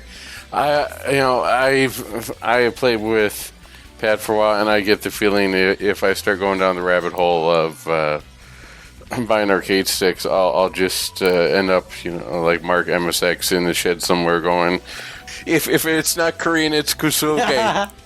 I'm sorry, Addicted, but there are no Korean backdashes in Deathsmiles. Oh. No! It's sorry. No, I mostly played with a pad there. I have use a Steam port and use the X1 pad that I have, which is just a power, Xbox One third-party control, and that worked pretty well. I tried the PS4 port, and that worked pretty well. I have the Switch port, but didn't fire it up because it's attached to the 4K TV, and anytime I try and play STGs on a large 4K TV, things just get lost. I personally prefer playing on a smaller display for STGs. Something, like anywhere between 20 and like maybe 30 inches max. It's just too hard to keep focus on where the bullets are. It's sort of like if you're for me to do Mark MSX's famous pinball equation. It's sort of like trying to play pinball and keeping track of a field. If the play field was a 75-inch TV, you'd just be going, where the heck did the ball go? So Right.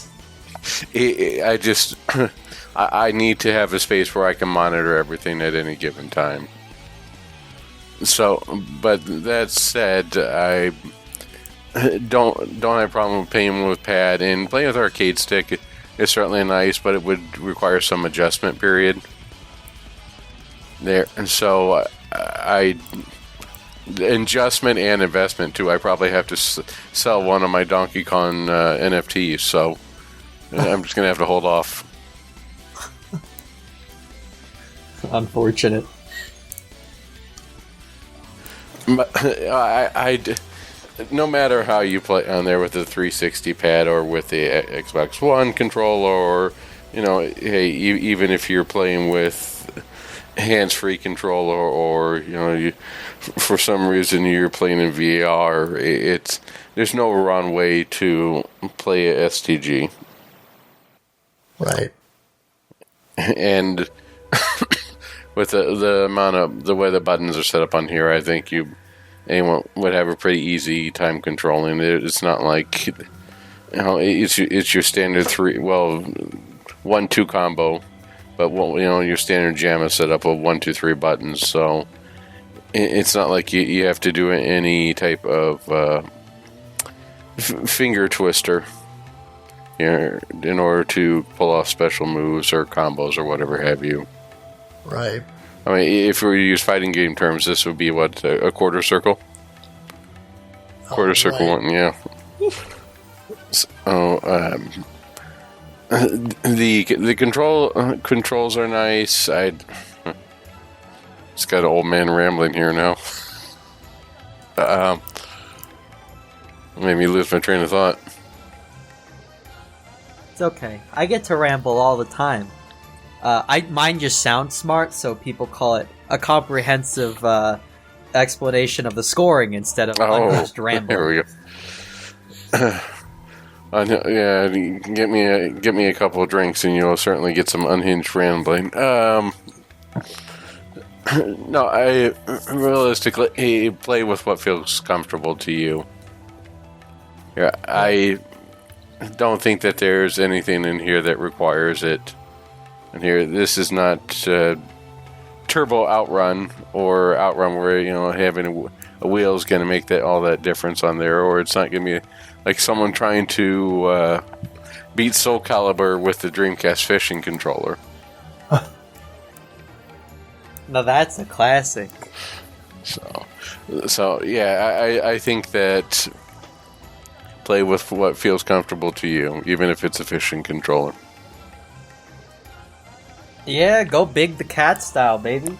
Oh, geez, he's in the latest Sonic game. I swear that I think they spent half the budget on the models for that fishing minigame. Froggy. Alrighty. Well, let's recap the scores for the month. Rena, of course, took the top spot with a total score on normal of 171,855,873 points. Hey, babes. I actually came in second with 86,128,231. And funny enough, this was not a clear, but it ended up being my highest score.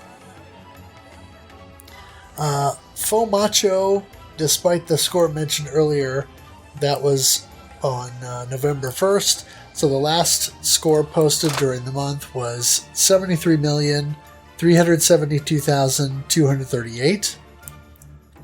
BB came in at 62,412,734.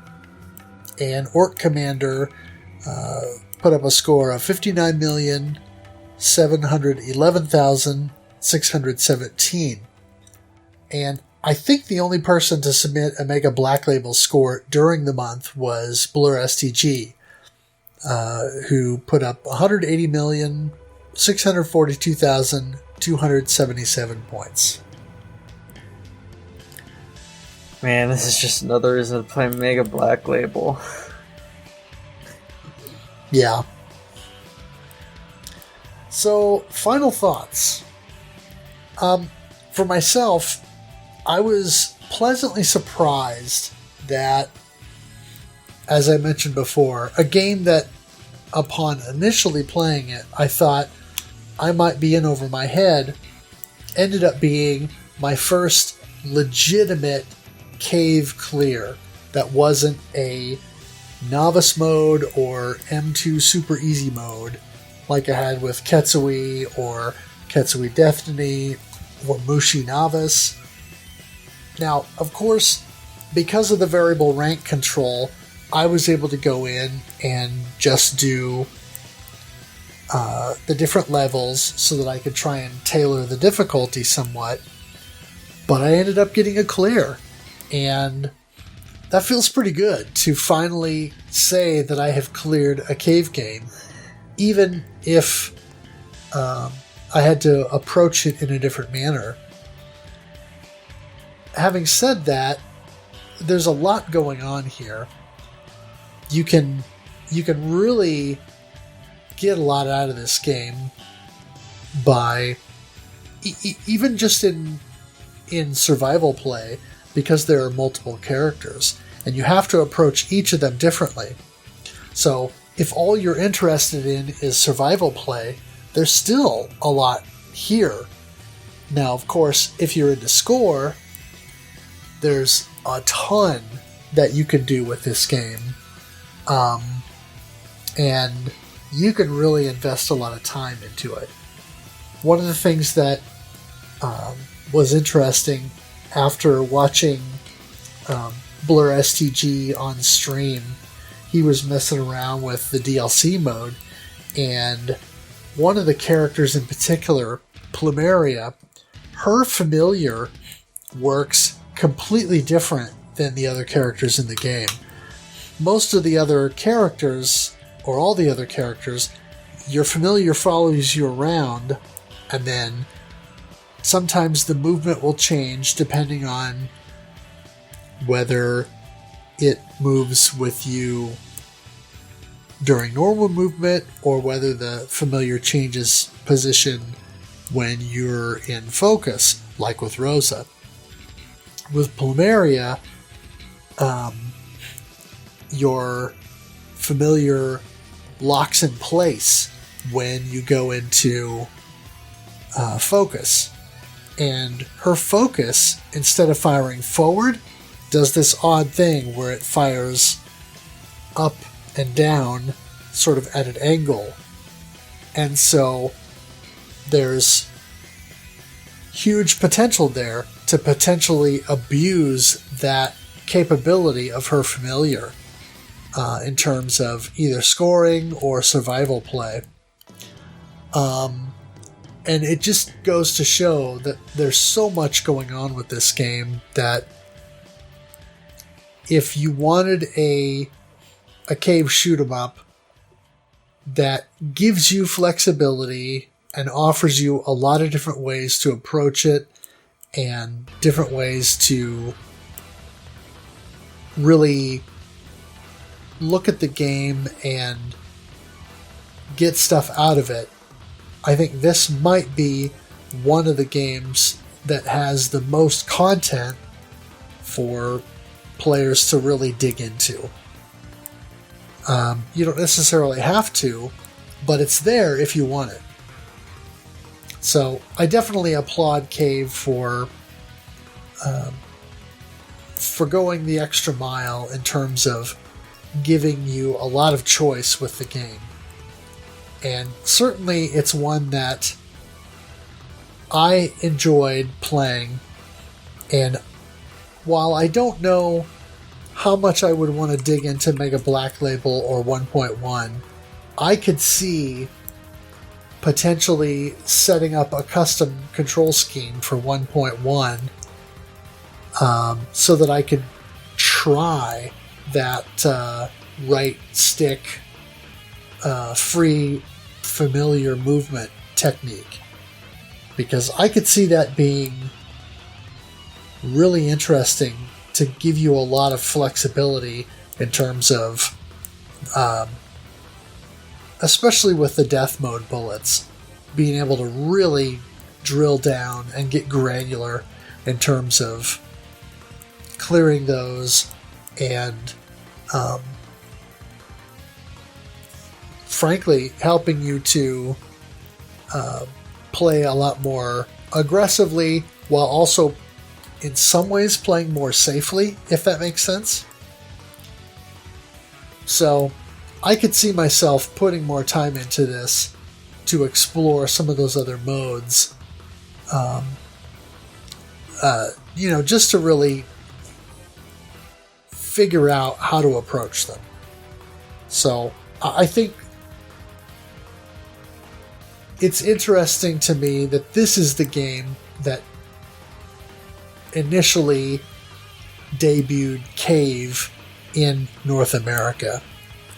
But in a lot of ways, I think it was a smart choice because of the wider audience that it might have been able to reach. Plus, as I said, just all the modes and the content the game has to offer. There's just a lot there, and I think it's a pretty good effort overall. Yeah, I would have to echo those statements. I think that Deathsmiles was the right choice to bring over as a introductionary or as a gateway, despite the interesting marketing.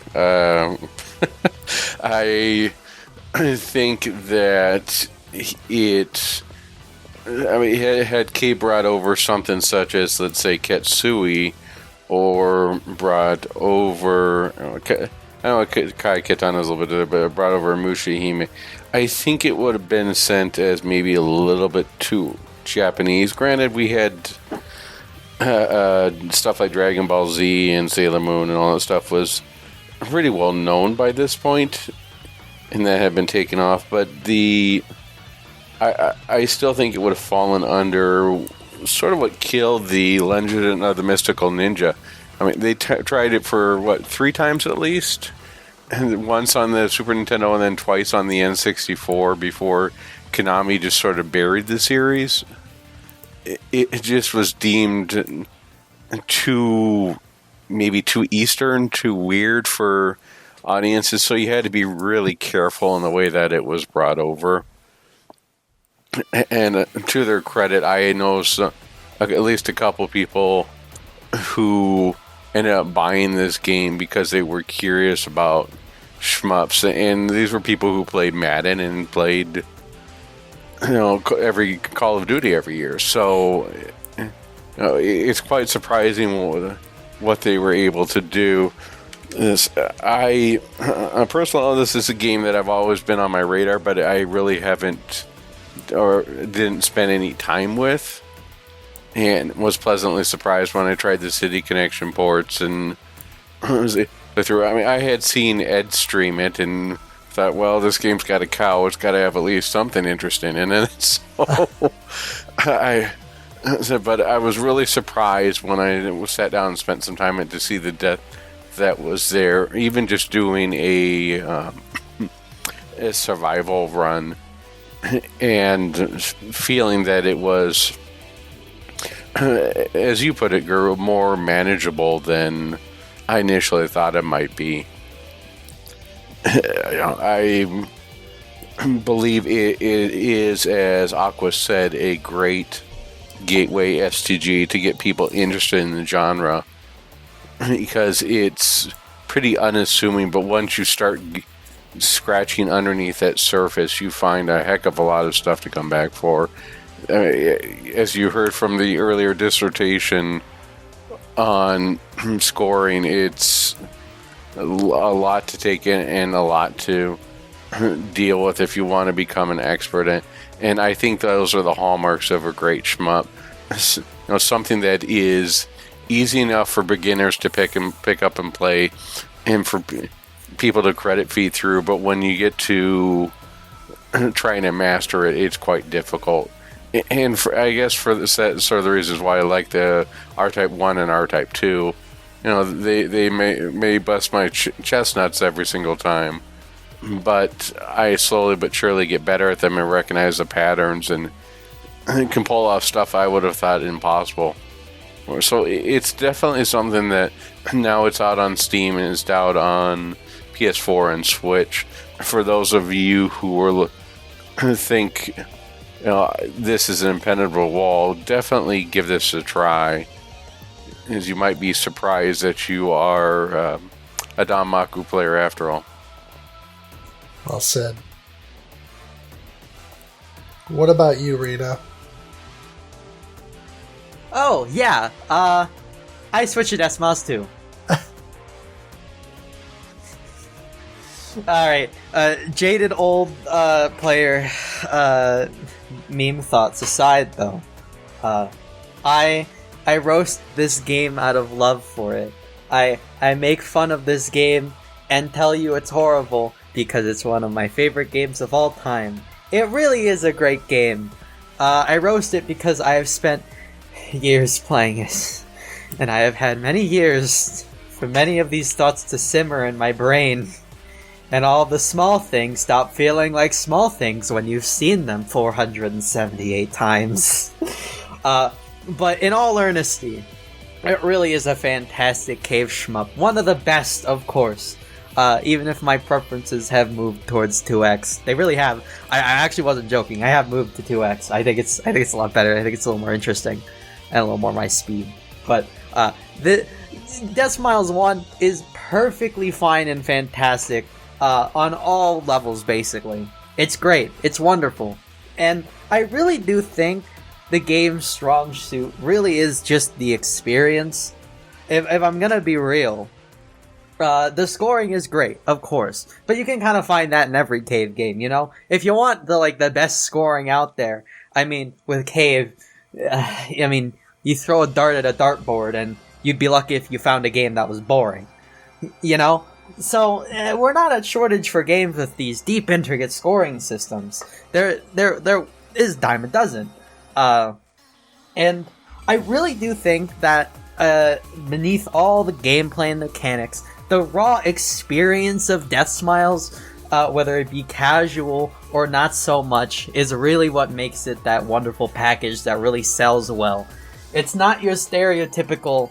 it's not your stereotypical shooter. You got the cool girls, you got the gothic aesthetic, you got the different gameplay. It's a lot more approachable, and it feels a lot more complete as a package, as a thematic tour de force, than a lot of Cave's repertoire. As much as I like Dodonpachi, it's great. It really is. But that's a kind of game where you're kind of really there for the mechanics and not a whole lot much else. The combo system is what carries that game because it's so well executed and all the level design is so good. And it's such a good game. And it's brilliant. But I don't really think about, the world of Dodonpachi all that much. I make fun of Longhina a lot. He's a very funny guy. But that's about it. It's just it's a bunch of cool machines. I mean, they're cool machines. Or like Ketsui. Do you know the story to Ketsui? No, you don't. You don't even care about the story to Ketsui. Nobody does. It's actually really interesting. It's about World War III and about global warming. It's super interesting story. You don't care about it because it kind of just looks like a shmup. And that's fine, because what carries Ketsui is the wonderful gameplay, and it's so tight, and it's so delicious, and it's so raw, and it's really nice, and playing it feels like you're really throwing yourself in there, and that's Ketsui's thing, and that's cool. But Deathsmiles' thing, well, I don't know, it's a little more wishy-washy on the gameplay side. It's a little weirder. It's got a little bit of strangeness going on. It's got a little bit of vagueness. It's not super duper airtight. There's some quirks in there that'll catch you off guard, and some potentially weird decisions. But instead of all being in service of the tightest game that Cave can ever make, because that's all they do. They just make the tightest games in the world.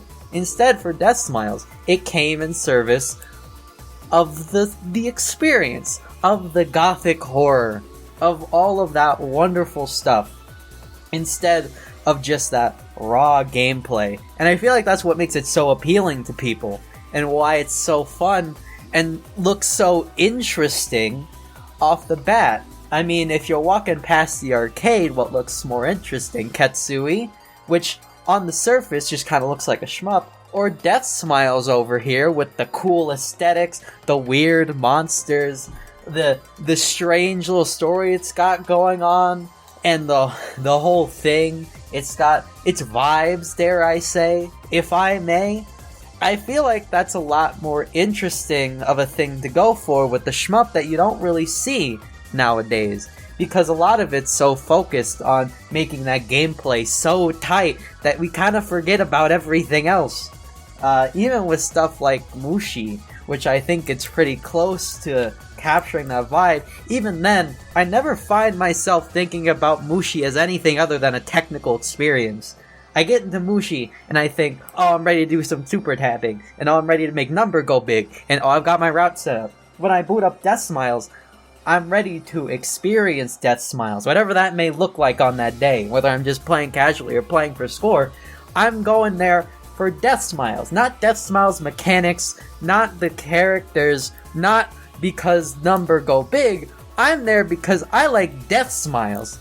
And I feel like that's an interesting feeling that I don't get from a lot of shmups that aren't Touhou. Sorry. Alright. Well, what do we have coming up next? Am I the only one who, when he hears the word of the end boss jitterbug there, I got wham stuck in my head? No, you are not. Yes, you are. What's coming up next is Fire Shock, Yes. right? It's November, Same, right? Yep. It's the Fire Shark or Same Same Same for November, Yep. which we are already deep into since we're recording this a bit late. Yep. And the December's game is one that you brought to my attention, Addicted. This one has been featured this one has been featured a couple different places. It's just one of these silly little games, but I had a lot of fun with it. I'm forward to it. It's what if the Oregon Trail just became a straight-up action game, or a straight-up run and gun, with the wagon taking different forms and different things happening there. It's just meant to be dumb fun, and I think that in the month of December, when everyone's stressing out, you need a little dumb fun. Yeah. So, Super Amazing Wagon Adventure. Yep, there's Mike Matei and James Rolfe playthrough of this where they played for about 30 minutes or so before trying to figure out what the heck this is like. Yeah. So, something a little more lighter fare for December while everybody is busy doing Christmas shopping and family holiday get-togethers and that.